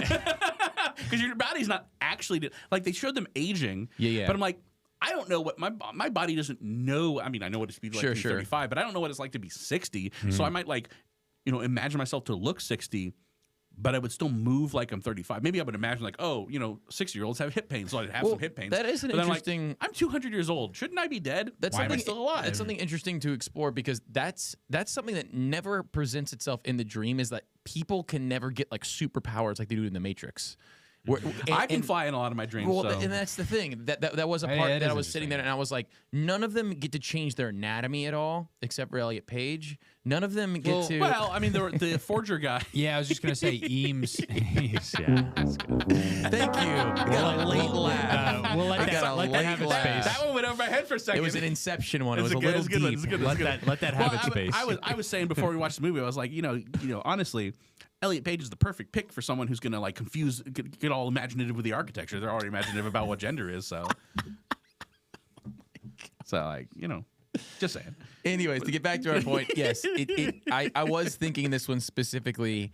Yes, the anatomy part, like their own personal, they were confined to how they were physically. Which, again, I appreciate the fact that Nolan didn't go, I've got to explain that, and we've got to create. He was just like, no, this is all I'm going to tell you, because we can sit here then and go, I wonder. Oh, well, it's probably that they have to look like their physical self because the mind is so connected to the body and it can't necessarily imagine itself maybe in this context. The brain is like the brain actually thinks that it's real in a sense, and so it can't just tell itself to go jump off a cliff and it's going to fly. Whereas, I mean, I don't know. It's theoretical. Again, I think Nolan kept it like he kept the dreams grounded. Yes, right, and that was he it needed to be. Yeah, and so the idea is like they're not just like random dreams; they are constructing dreams. Yes. Mm-hmm. Like the space itself has to be constructed by another person, actually. Yeah, and it's more like a computer program. Like they go in a dream, build it, they come out of the dream, and that somehow gets saved. I don't know how they do that. They do that with the briefcase, which is kind of cool, again, that they don't explain it. It's just the architect goes into a dream, builds something, comes out, and then it's somehow saved in the box. And then she's like, hey, everybody else kind of go into this box. I'll tell you how it all works. And the original plan was that she wasn't even supposed to go in there. And then she goes, well, I want to come with you. Yeah, so okay, this is other than the ending thing, which is, again, that was one thing I took away from this viewing where I was like, oh, that's actually really cool. Mm-hmm. And again, coming right off the heels, because Saturday I watched Final Reckoning. Mm-hmm. Sunday we watched Inception and podcasting today. So I went like bam, bam, bam. Mm-hmm. And going from Final Reckoning, which was frustrating me with how little it trusted me to be able to understand what it was talking about in a not very complicated plot, let's be honest. Inception, I thought was a masterclass of you don't need to tell us more than is necessary for the plot. Amazing. And let me just go over a few things that stuck out to me. Like, first, how does the technology to go into dreams work? It doesn't matter. Doesn't matter. It doesn't matter. Doesn't matter. How does it? They know you have this box. You put this little wrist thing on. You click the button. Boom, you're asleep. We know there are sedatives involved because they get a chemist, and they're like, oh, we want to formulate the dream to be like more sedative, and there's, some technical parts where he's like, oh, the other way, other than dying in a dream, the way you can wake up is falling. I've had those dreams where you're like, you're falling and you're like, phew, and you're not awake. You're like, oh, yeah, okay, that tracks. So he's like, oh, I made the sedative so that it doesn't mess with your inner ear function, so you can still like have the falling sensation in your dream. Mm-hmm. Okay. But they don't explain how that works. They do explain, like they give one sentence on where did this dream stuff come from? Well, the military invented it so they could, actually do real hardcore military stuff without actually anyone dying. I'm like, okay, that makes a lot of sense. Mm-hmm. That's really cool. Is it used recreationally? Yes, we know it is. For what? Doesn't matter. We have the whole dreamer thing, and the one guy's the weird Buddhist guy is like, they come to wake up. That's right. To wake up. Yeah. Who are you to tell them otherwise? A human being who's in reality, bud. Life is real, buddy. Real, wake buddy, up and like, smell the flowers, bro. Wake up and smell the hummus. Yeah. So, but other than that, like, who is what was the Cobol Corporation? Yeah. The Cobol engine. Who the hell are they? Doesn't matter. They're a corporation. We know that they worked for them, that they're on their bad side, and that they are clearly powerful enough that they can just send killer goons after you. Okay. Right. Understandable. Like, there are all these things about their backstories, about the setup that, like, you don't need to tell me exactly what's going on. Yep, right. I understand. Okay, these guys have worked together before. They know each other. They've worked on previous jobs before. They all used to work for this Cobol Corporation. They've kind of broken away from that. Cobol didn't take that very well, and they're on their shit list. Mm-hmm. We understand that Cobb can't. Now, Cobb, we get, like, much more of his actual backstory, but everyone else is just like, oh, I've worked with this guy, I've worked with that guy, we'll get in a crew together. And like you said, like for Cobb, it's super impactful. For everyone else, like, yeah, this is a job. Yeah. If I get paid, great. If I don't, bummer. Yeah. A pretentious person would take this plot and make it about how bad Fisher's energy company is for the world, right? And this is why we need to have him split up. But they didn't even really touch on that. What I love that Saito is such a good. He's definitely an antagonist. Yeah, that's what I think. I love him because he clearly has the means to kill all of them with no repercussions. Yeah, but he's like, that doesn't actually benefit me. I need them to do what I want. Like he's like, you can walk away. Mm-hmm. I give you free pass to walk away, but I'm going to offer some. I'm going to make him an offer he can't refuse. That's literally what he does. He says, "Do you want to go home? Don't you want to go home?" Rather than dying an old man full of regrets, which is a line that comes back later, and that gets Cobb hooked. Cobb's like, "Can you actually do this?" He's like, well, he's like, "No." He's like, you don't know if I can, but I'm telling you, you can. It's your only shot. Yeah. And he's like, and it's not like, and honestly, like for Cobb, it's kind of like, and I like the way he does. Is like, you're not going to lose anything by trying. I stand to gain everything. You're the one who stands to lose. I don't have to apply like lethal force or really like meanly pressure you. I have what you want. Yeah. You got to come to me to get it. So you're going to give me what I want, and that's what happens. So and then Saito is like, he tries to justify his attack of this because really it's just, hey, this is cutting into my business. This is going to be a problem for my business. I need to get rid of this, business rival. Mm-hmm. But he spins it like they're going to control half the world's energy. No one man should have all that power. Like, come on, guys, we're really the good. Saito tries to spin it like, hey, we're the good guys here.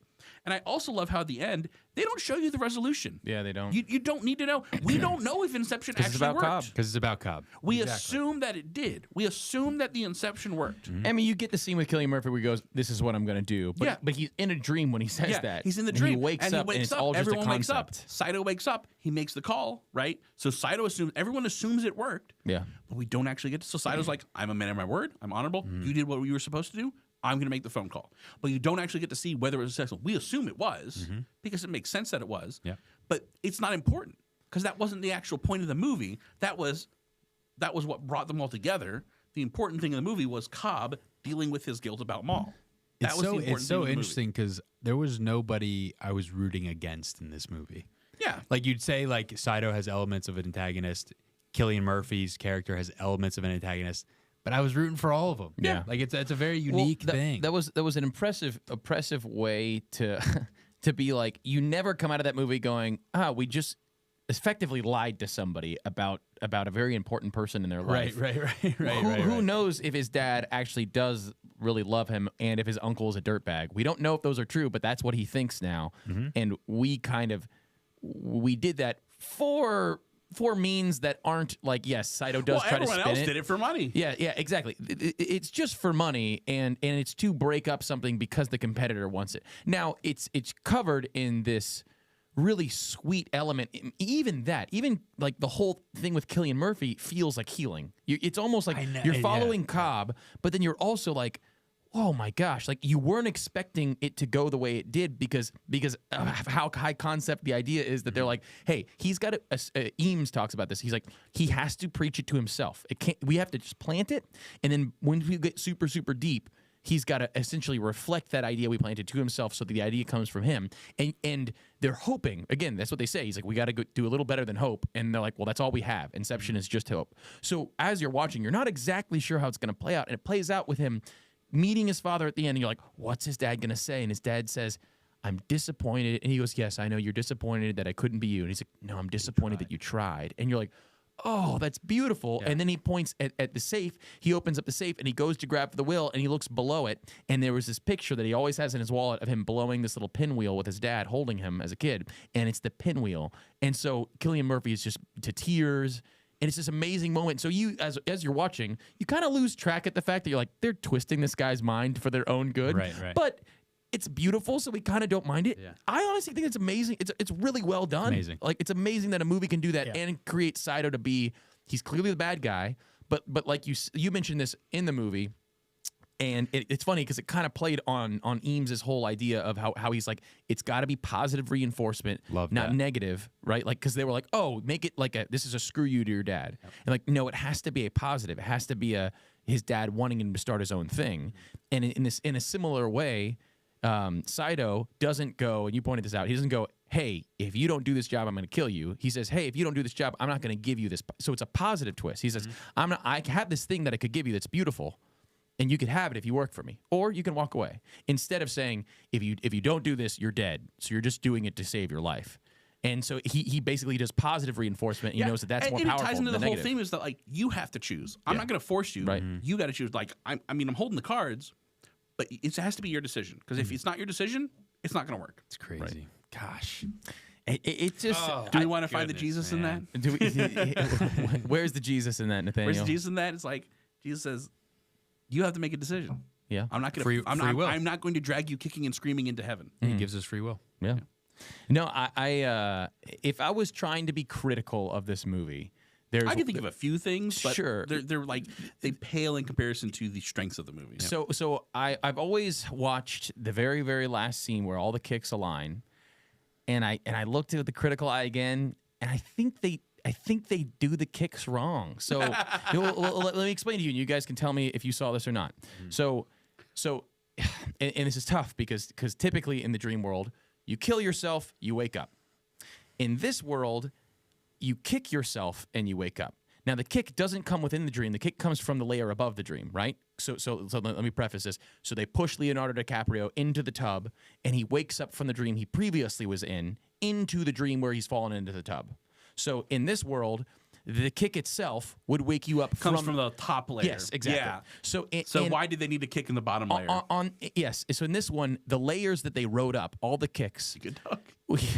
the layers that they wrote up, they looked like deaths, not kicks. Whereas, so let me just take you through who was in there. It was Ariadne. She falls off the building. That kicks her to the snow place. Then the snow place blows up, and that kicks her to the elevator. Yep. Then the elevator hits the roof, and that kicks her to the other one. It shouldn't have happened that way. It should have been the snow place blows up, and that wakes her up from limbo. And then it should have been the elevator hits, and that wakes her up. You're right. So I think that the kicks were landed backwards because that's typically how the kicks should land, is you should die and then wake up. And every time I've watched it, I've gone, I think they did that backwards. I think she should have woken up. Now, Limbo might be different. Limbo is different in the sense that, like, I think Limbo, you have to convince yourself to kill yourself to get out of Limbo. And the whole problem is that you don't kill yourself. I think they fixed that by just not having a kick in the third layer. Like, they didn't need a kick in the third layer. Right. Because the top, like the other two kicks, it has to pull them up and then up. Right. Like there's no kick from the plane, for instance. Yeah. Like the final kick just pulls them. The final kick in the bus or in the bus that's going into the water pulls them from the hotel. But the way that the camera worked, and again, there's nothing to say that all of that didn't happen properly. The way that the camera did it, the way that the movie presented it, made it look like, oh, she died, she fell in the snow place, and then it shows her opening her eyes in the elevator. So it's like, well, now it just feels like you died in the snow place and woke up in the elevator, as opposed to the elevator jolting you awake, and then all of a sudden you woke up, and it was the explosion that woke you up from limbo. Yeah, So that has been one of the only qualms I've had, because I tried to explain that to somebody and I got caught up, and I was like, oh, you're right. It does seem like they're killing themselves. If I'm overthinking it. And again, I'm being very critical. I think the kick can either be you dying or the sensation of falling. Sure. And so the sensation of falling can be triggered by the kick, can be triggered either in the same level or by the level above, like either or. Sure. Because of the level above, the motion of things affects the lower layer. Yeah. So like when the van's flipping, they experience the zero gravity. So they can get a falling kick from the upper layer, but not a killing kick from the upper layer. Sure. So a death kick has to come from the same layer, but a falling kick could be same layer or next layer. And this is another beautiful element of not explaining it in super big detail, because it gives us the ability. See, if there was some scene where they said this is exactly how it works, and these specific things, and you're by yourself, can't happen solo, and like, you know, if they were in the snow place and said, well, this won't work because this, and then that thing did happen, then you would be going, well, why did you spend that time explaining that? But this one, the only complaints we could have, if any, are, hey, you didn't quite explain that part, and it looked kind of like this, but it could have not been. I could be completely, like I said, it's just the camera work. This is not to juxtapose our two movies. They had two things where they're like, this can't be done. It can't be made. Like the 5D USB port, the USB drive, they're like, it's impossible. It's never been made before, until Luther made it. just because he just did. He had protagonist powers, whereas this one was like Inception can't be done. No one's ever done it, and he's like, well, actually, I have done it. He doesn't say that, but he's like, no, it's possible, and I know it's possible because I did it by accident. Yeah. And it makes sense that he doesn't want to talk about it. Yeah. And one of the cool elements too is also that nobody else has done it because he had to go to limbo to figure out he could do it. And I'm like, oh, that's so genius because that effectively makes him the only person that can ever figure this thing out because he effectively risked his life to do it. And he figured out that it worked, in order to survive effectively. And then he saw it play out, unfortunately. And it's like, oh, he carries around that information with the guilt attached. And it's like, oh, it's brilliant. The only thing I was going to say, and this is not me like fully like knowing this, but because you made the point that Leo got kicked and woke up at the current level in the first scene, right, in the bathtub. But a big part of the whole like heist was synchronization. Yeah. Yeah. I feel like that's the key to what's different between the first scene. Yeah, and I don't have that fully fleshed out, but like no, you're right. And they did a marvelous job with like, man, the buildup is just you're watching and you're going, and it keeps. I think one of the brilliant things, and this is again, it plays to Nolan's strengths big time, is that he loves to. I'm thinking of Dunkirk, whereas Dunkirk was. Again, one of those that I don't think it hits very hard the first time because it's confusing. You don't really get it, and even the second time, but maybe by the third time, you're like, oh, I'm starting to get the weird time change with it. This one, it's all done in a week, and this one's all done in a day, and this one's all done in an hour, and you keep. Whereas this one, it kind of works because one is taking longer, one's taking shorter, and one's taking the length that a bus has. And it's very clear which one is which. Right. And like, so he put himself into this story where he can play around with that, and it worked. Because then it's cutting from intense snow scene where they're shooting people and they're trying to get into his subconscious to where they go even deeper into limbo. And then now Cillian Murphy's breaking into the vault, but then it cuts back and Joseph Gordon-Levitt has figured out this way to get them to kick without gravity. Yep. And then you have the bus getting really close to the water, and you're like, all these things are happening at the same time. And then you're right, the synchronization of boom, boom, boom, boom, boom, boom, and they ride the kicks all the way up. Explain that because the reason that they had to use kicks rather than killing each other was because of the sedative that would put you in limbo until the sedative wore off. Right. So that's why they needed to synchronize. Whereas I think it's like normally you just die and you go up the next level. Right. Yep. But because of the sedative they were using, because they needed to go 3 layers deep, because they explained like the more layers deep you go, the more unstable the dream is. Mm-hmm. Yeah. And in order to stabilize the 3rd level, because they figured, well, we need to go 3 levels deep to incept this guy. That's what you need to so nobody can die. That's why they needed the synchronized kicks. Yeah, incredible. I will say, incredible movie. Incredible movie. The South Park episode of Inception is also incredible.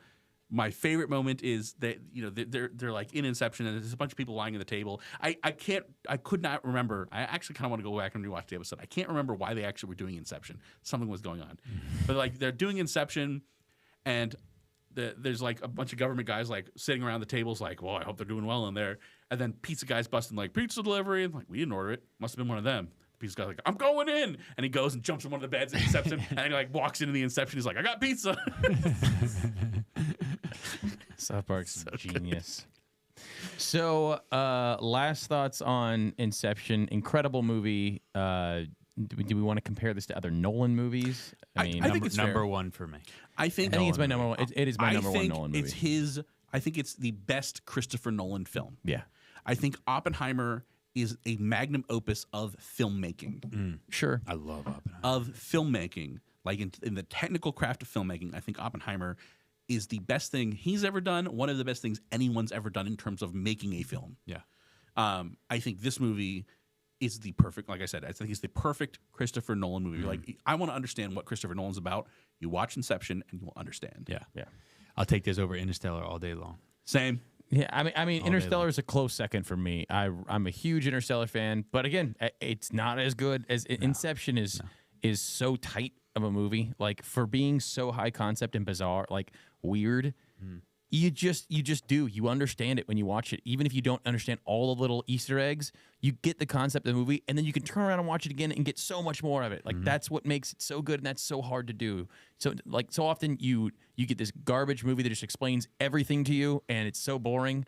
or you get this movie, it's way too complex, and you're like, hey, you need to do a better job at explaining it. The best is a movie that explains the concept well to you and leaves a bunch for you to get on the second, third, fourth, fifth watches. And not explaining things that aren't important. Yeah. Right. And it was like John Wick did this. You get glimpses of the deeper world. And I'm sure that a lot of that, I'm sure Nolan has like Eames' backstory and this person's backstory. And like, if you ask him, he's like, oh yeah, this person did this and this and this. But it's not important to the narrative that he's trying to tell. Therefore, I don't need to know any of it because it does nothing but distract from what's important. Yep. Yeah. And John Wick did this where it was like, oh, there's this secret society. Okay, cool. And, you don't know a lot about it. You know, they use these weird coins. There's this weird hotel where it's like neutral ground. And that's kind of all you get of the secret society. And then every subsequent movie, it gets a little bit more silly and a little bit more silly and a little bit more silly until you're like, okay, well, literally 100% of Earth's population is assassins or assassin adjacent. What are you going to do? Yeah. I think it's typically why the OG of a movie is typically amazing, and then it just gets worse the deeper they drive into that movie. The sequels, the second, the third. Because you have to uncover more information. Yes. And you have to be like, oh, what else is going on in the Matrix? And you're like, all right, well, the second one, all right, well, it was a little bizarre, a little up its own ass. Okay, well, by the third one, you're like, I'm Matrix glad they're was over. a lot up its own ass, and third was like completely like Ouroboros. Was the third one the recent one? No, that was the fourth one. That one doesn't even deserve to be mentioned. Horrible. We don't do that. Yeah, that was like a fan an abomination. That was so bad. It was so That was during atrocious. COVID, I remember. Yes, it was just. We don't So, talk about the movie. Kind of like there's only 3 Indiana Jones movies. There are only 3 Matrix movies. Last thoughts on Inception. I'm going to pull up our rankings here. Let me cut to the chase. Yeah. Second behind Good Will Hunting, and second behind Good Will Hunting maybe ever for me. Yeah, it's up there for the films that we have watched. It is way. What do you have at the top? So for here we go. For our movies, we have at the very top, and this should be pretty unanimous. It's not ours get a little messy lower down. Yeah. At the top of all of ours, I think we have 12 Angry Men and Gladiator. And then Inception more pretty than high up for all of us, we have movies like A Place Beyond the Pines, Boondock Saints. I would put this above all of those. It's in the tier with 12 Angry Men and Gladiator. Yeah. It's up in that tier. It's in that S tier. As a personal movie, I'm with Liam. It's either, so I always say this just because like I'm an incredible original Star Wars fan. Like I think that the original 4, 5, and 6, and I'm even a prequels fan, 1, 2, and 3. Those collection, as far as like somebody to create an idea like that, I thought was just goated, put it in its own category, and I thought Lord of the Rings put it in its own category. Other than that, I have Inception and Signs as 1 and 2 as far as my favorite movies ever. I'm fine with that. And yes, so this is either 1 or 2 outside of like the epic class for me. So for me, it's going to take the 1 spot. I'm fine if somebody wants to say 12 Angry Men is better. It might be just a better piece because it's so epic and it's been around for so long, 12 Angry Men. But I would take Inception over all of these. Yeah, so I'm going to put it as number 1. I'm going to give it a 10 out of 10. Number 1. Number what? Well, is Good Will Hunting on that? Because we did watch that, but that was maybe that's up season there too. I think that's in the S tier. Yes, that definitely is in the S tier. But this has been since we've been watching. In which one I would put at the top would depend on my mood. Like what am I? Because they're very different. Those are very different movies. Yeah. And which one I'm in the mood for? Like I could, if you said, "Hey, let's watch a movie," and you put on a wheel, Gladiator, Good Will Hunting. Inception, Why am I 12 Angry saying Men. Men in Black? Not Men in Black. Inception. That's not even. We don't even. The answer is just going to be yes to all of those. The answer is going to be yes. I'm happy whatever this wheel lands on. Yeah. And you can spin it 100 times, and I will be happy with the outcome. Yep. Yeah, it is phenomenal. Okay, so how do we feel about Final Reckoning? I'm gonna start naming some movies kind of in the middle tier for everybody. I'd say it's like upper mid tier. Yeah. So how do we feel about The Watchers? Better or worse? Oh, Better. Okay. You were the only one of us that liked The Watchers. Okay. I thought it was fine. Well, I think we also watched it in an episode where the other 2 movies were bad. Yeah. I think it was like during a rough stretch. It was the for us. best of the bad movies we It was watched. a rough stretch for us. Yeah. What about That was Monkey Man. That was Monkey Man. Oh, Sinners? I like this. Yeah, it's better than Sinners. Better than Sinners. Nosferatu. So probably put it below I would Nosferatu watch. I liked it. personally. I liked it better than Nosferatu. I think Nosferatu is like a more Nosferatu is a better movie, but I don't know if I would want to meritorious watch. film. If that makes sense. Like Nosferatu is a better film, but I'd probably This is the one that I think it's very close to. The first Den of Thieves. I think it's better than the Den of Thieves 1. I think it's better than Den of Thieves as well. And how about Slingshot? Better. I didn't like Slingshot that much, so I would say better. I easy thought for me. that I didn't think it was as good as Slingshot. I think I'm gonna, that's fair. I'm gonna You put it you there. really like Slingshot. I like Once again, Slingshot. He loves Slingshot, so it's really He high on his loves list. And we're always like, Slingshot. why is Slingshot up there? Yeah, we're still Everyone talking. were I like, thought we were past Slingshot. All right, guys. Slingshot was. I thought that was like the Watchers. Slingshot. Got him. Yeah, he's like Gladiator 1, Slingshot. I'm like, what? So Wait, what? the thing is, when we get into this range here, this is where we all kind of differ. So 12 Monkeys, because you would for sure say above. I think Nathaniel's going to be close. It's close for me. I think, again, 12 Monkeys. I just think is just such a. I think it's, for me, it's like this is how time travel works. Yeah. This is the only way that makes sense. So for me, like 12 Monkeys is like a special movie in that it does time travel the way I think time travel works. Sure. Without it being like just movie rules where it's Back to the Future and it doesn't really matter. Yeah. It's like this is the only way you can actually do time travel in a reasonable way. And I don't like that it's kind of a depressing movie. So Yeah. again, it depends on what mood I'm in. So, but I as a denouement for the entire Mission Impossible series, I think I would put Mission Impossible. Denouement. He's dropping words. You're dropping 5-syllable words on us out here. Denouement. What was the other one? Massamanias? Masomenos? No, what was the one you said? Which was the word you just said? Meritorious. Meritorious. That is a 5-syllable word. Dang, that's impressive. What about Wild Robot? I like Wild Robot. I love Wild Robot. This is where we're diverging. See, I'm going to try to find some of Liam's that are really low on mine. We Live in Time or Final Reckoning? Final Reckoning. Final Reckoning? Okay. Yeah. Oh, I don't need to that's see good. Florence pubes. I don't need to see Florence's pubes. Cannot judge. I cannot agree to the cannot. Florence Pugh slander. I cannot. I've seen her boobs in like 3 different movies, and I'm just like, huh. A Place Beyond the Pines or Final Reckoning. Ooh, that's tough. Place Beyond the Pines is really excellent. Place Beyond the Pines. Probably Place Beyond the Pines, honestly. Not over other Mission Impossible movies, but over this Mission Impossible movie. Yeah. All right, well then, you guys, I mean, Boondock Saints, Gladiator, 12 Angry Men, Inception. Boondock Saints, again, for me, Boondock Saints, I love that movie. But I probably would pick it over. Yeah, that's a And very. again, here's where I'm hitting the. Do I even want to watch tier. an hour-and-a-half movie that I enjoy, Sure. or a 3-hour-long movie that I enjoy half of? Sure. All right, well that's it for rankings. We got one more. I got one more dose of Manhattan. All right, If you why wanna don't you polish pour this us off a while you're Manhattan setting while everything I kind of set up the here. You can hand this. All to right, guys. Liam. See you. Yeah, right, Liam. You're not going to Irish You goodbye. gotta See you hit later. him. You gotta hit him with the Gary. Smell you later. It's been fun. So before we get to Liam's goodbye, this is officially the end of. I guess I'm an idiot. This is the end of season 3. I don't know why I Yes, said yeah, 4. I knew it was Because 3. he's an idiot. Yeah, we've already established this. He just said it himself. Self-proclaimed. Exactly. What's the issue? Been a while since you pulled that one out. Whoa! When was the last time we did that one? I didn't even know we had that one. It's because I complained about it. Because I'm like, come That on, was guys, so we're better than this. accurate. man. That was an accurate sound right there. It really took me. I just took me know back. how much that kills Liam. Like the farts. Liam can't control himself. Like I was stunned by that. I could literally just sit here and do this the whole show, and Liam wouldn't, A child. he wouldn't be able Why to is like. it so accurate. Yeah, we wouldn't be able to just have a word. I didn't know we had So season 4, well, this is going to be, we'll have a little break here. This is the end of season 3. And we will be coming back with new members, Nathaniel and I. Probably in July, maybe August. Yeah, Marco will be we might the be new taking the summer producer. off, doing like a one-off. And we will be kind of convening about what we want to do for season 4. But it'll still be exciting, still be great. And who knows, maybe when Liam's back in time, we'll get him as a guest host. What a treat. I've heard he lives in time. What a treat. Does he live in time? Andrew Garfield. But this is officially Liam's last show. So Liam, I have a couple things for us here. The first thing is that in that chair next to you, you can pick that up. That's a special thing for you. That is for Liam. For those of you who can't see, that is a 4D podcast shirt. That's So does that mean we it's- have merch now? That's right. That's what I was asking. So full disclosure, that is an XL. I got 2 XLs and 1 double XL Yeah. for somebody. And the problem is For the big boy. The problem is that they sent them all three, and like those two are from one brand.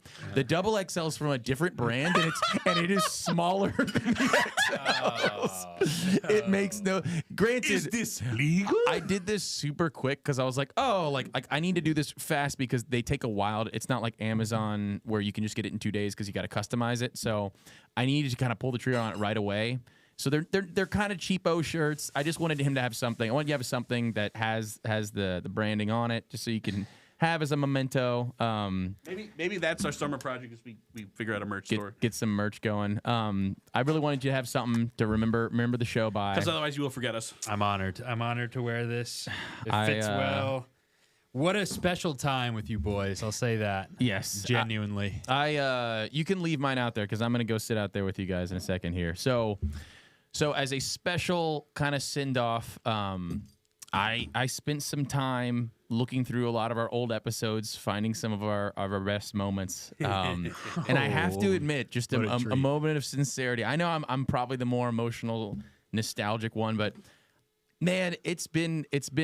I think I've taken it for granted this time that we've had together. I think sometimes I get into this show and I'm like, all right, we're talking here. We've got one or two people watching. We're wasting a lot of time watching movies. Sometimes it feels like a chore with the movies you have to watch. But I'm just so grateful to have done it and to be able to. I hadn't spent a whole lot of time looking back on a lot of the stuff, and I'm telling you, like, I just sat there laughing and watching through more, and I lost track of time. And on a night that I needed to get to bed early, I just kept working on this project till like 1:30 because I just loved it, and I was just, anyways, I'm just super grateful for you guys and for how fun it's been watching movies with you guys and being able to just spend time with you and to hear all these stories. And anyways, so maybe the real Dearly Debated podcast was the friends we made along the way. Oh, for sure. So I have put He's gay. I've put together this video as a send off, and I'm gonna finagle this screen around. We're gonna get to see like multiple copies of it too. Sweet. Yes. So here we go. We'll do this version, and I will change that. Well, those are some sexy looking guys on there. Greg, that's what we look like. Stay over there, or it's gonna get real ugly over here. Real fast. Them over there. Look, there's two Liams. It's like double sexy. Like, come on. So I gained some weight since this last Liam. Have you? You look. To me, this looks exactly the same. The eyes in this picture look so dead, and I think it's just the printing quality. But yeah, it was such a dead eye. Maybe I had dead eyes back then. All right, so let me see if I can get this going right. We should have a way to. There we go. Okay, so you're still appearing there. So I'm gonna throw these mics on mute. If you guys want to say a final goodbye, Liam, to the fans, you have one last word to say to the fans before you take off. What an honor to be a part of this special team, this special production. I appreciate everybody who's followed our journey. I know that I have a lot of people in my life that have supported this podcast, and I really appreciate it. I've had the time of my life talking about movies and watching movies with the bros. I mean that from the bottom of my heart. Liam, what was the first movie we watched together? Was it Ghost? It might have been What About Bob? But the first movie that we like sat down and watched together, the first time that we actually like, because we brought you on the audio podcast, which that's right. Oh yeah. It was Batman. Yeah. No, that was it? No, Batman with Robert Pattinson. Yeah. You actually produced it. Yeah. Ghostbusters 2016. Yeah. And that was a lot of fun. That was in your house in the basement. It was like one of my first real interactions with you. I was like, this is pretty fun. Yeah. So even though you hate animation for some reason, your inside child has already died. You hate joy and happiness. I like dark, brooding. You like dark, brooding, movies. which explains why you like the Batman. Yeah. You can't tell from the picture just because we photoshopped it out, but he's wearing so much eyeshadow right now. Liam, it's been a pleasure. Been a pleasure, buddy. Enjoy Jersey. You guys, we'll visit you sometime. Please do. Actually, please do. Actually, I am planning a road trip up the coast. Please this summer, so I might stop by. You have to treat me to the delicacies of New Jersey, which I guess pork roll. Yeah, pork roll. Taylor ham, as they call it. Liam, you know I love you, bud. And, I love you guys. Excited for this next phase. Excited for you. I am going to say goodbye. We're going to put these mics on mute, and we will just let you guys watch along with us as we say goodbye to Season 3 of The Dearly Debated.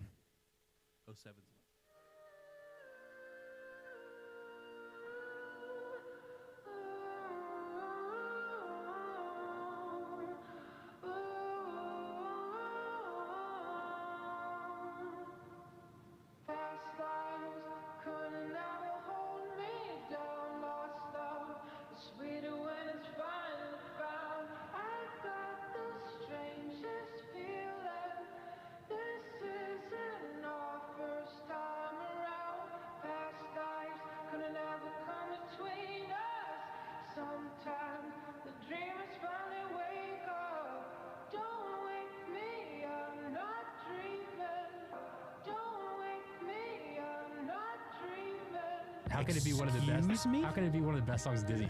It's the worst song in its own movie. This is the single worst take you have ever had. What songs in Lion King are better than, or is Be Prepared better than? All of them. All of them. I think it is the best song in. You think it's the best song in that movie? Yes. Yes. That's the dumbest thing you guys have ever said. No, what's her name? MILF. I'm. Bruh. What? Okay. Anyways, she not in the cartoon though. In the cartoon, she's terrifying. I came out too hot. I'm sorry. I was gonna wait for that one. Came out swinging. 2 minutes before the show started, Liam goes, Can we say MILF? Can we say MILF? And then about 3 minutes into the show, he's like, MILF. I got the green light. I had to say it. Thanks, Jakob, for nothing. Nothing. Jakob. Didn't even watch the Peter Pan movie. I mean, he probably loved it. You know what? Don't write in again, okay? We don't want to hear from you. All right. Mayonnaise. I'm gonna What was your guys' stance on Timothy Mouse?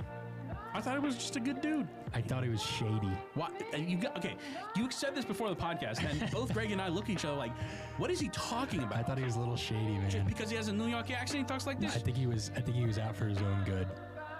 I think he was playing Dumbo like. He didn't have to step up though, and he got nothing out of it. Did he not get anything out of it? All I'm saying is, up in the Northeast, I've met plenty of Timothy Mouses. Okay, And they've all been sketchy. and there's something up with those types. She's not hot. She's not hot enough. She's not hot. Oh my! No. I thought the same exact thing. What are you guys talking about? Listen to dude? this. Listen to this. I'm gonna I might storm off. I'm gonna back this I take might up. storm I'm gonna back off. this take up big time. That's okay? insane. Listen. You can't teach an old dog new tricks, but you also can't teach Liam Maxwell new tricks. What's he trying to show us? I don't know. He's trying to show us something. It's the jib. Also, the dad is a dick. Yeah, Dad's a dick. Emperor's Dad's a dick. Well, is he a dick? Yes, he is absolutely. What does he do? Well, no, so he totally, he's just like, because he's like, Spiteful yeah, and so like in the original, There's no love. he's, Yeah, you're always framed wrong. You're supposed to be like rolled over properly where the chair starts. Is that and my fault? Every time you sit, you like roll that way and you end up yourself. I just keep it I kind of keep it casual. Pause. Okay. Who else's fault would it be, Liam? The microphone is set up angled like this when I walk in. So, hey, I sit down. I sit down and I go aligned with the microphone and I call it a day. Except he already flew without a feather! He already did! You already had that plot point, damn it! It was I had to go back and double check. It was 5 minutes earlier! You already did that! Am I crazy? I was literally sitting there saying, am I taking crazy pills? You already did that! You can't go back and say, don't worry, Dumbo, you don't need your feather to fly. He already flew without the feather! Wow. you can just hand him. Okay, I could do a good bite without this speakerphone. Come on, man. Corn pop.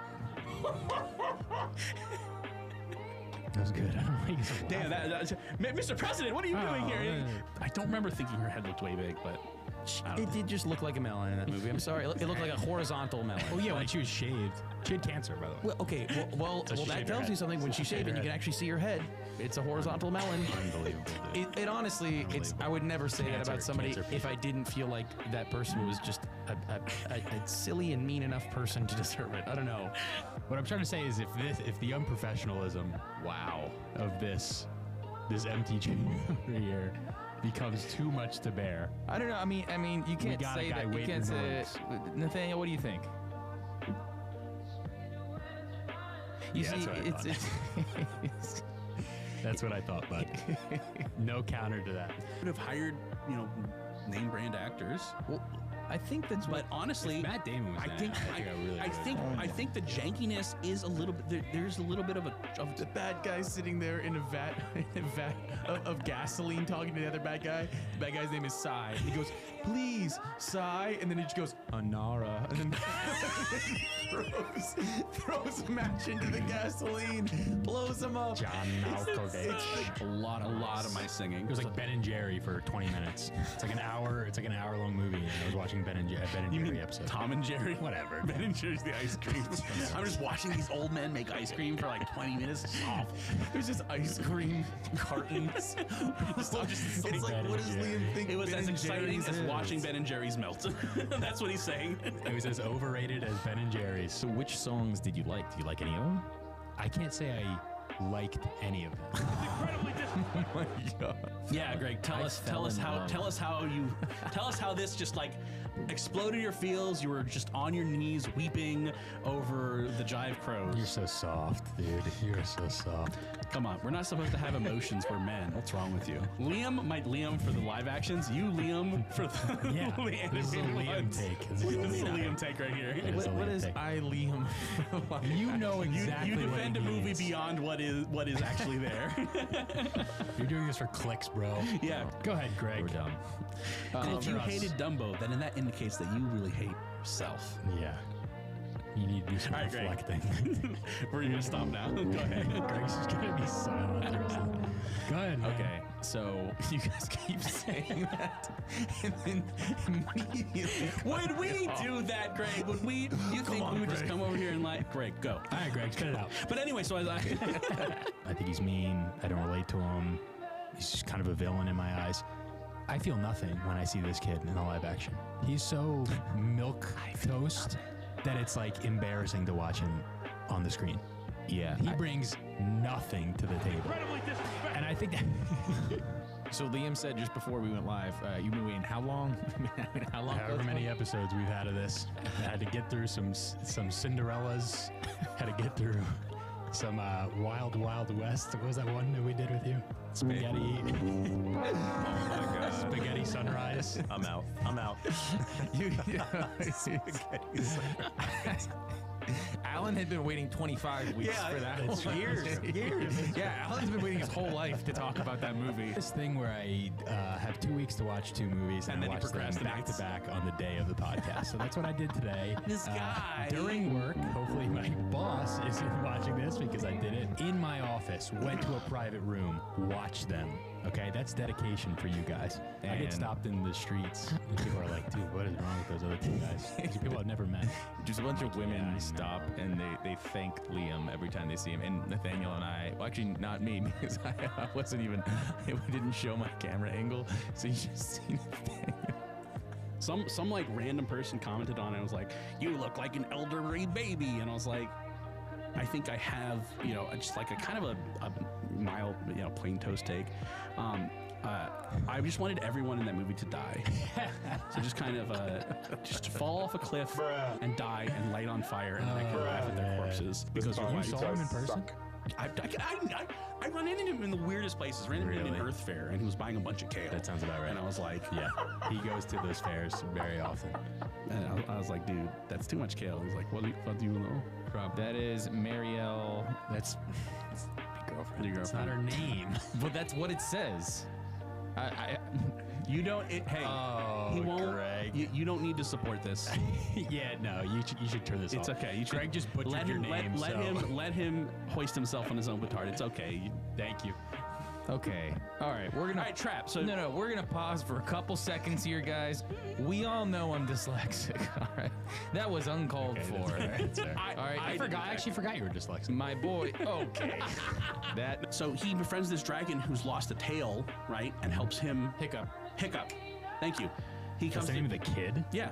He comes to terms with the name. It's brilliant. I'm not gonna watch great the movie now. No, it's a great movie. Stupid. Original Little Mermaid remake, Lady and the Tramp original, Pinocchio original. Then we've crossed over the line of watchability into the D- tier.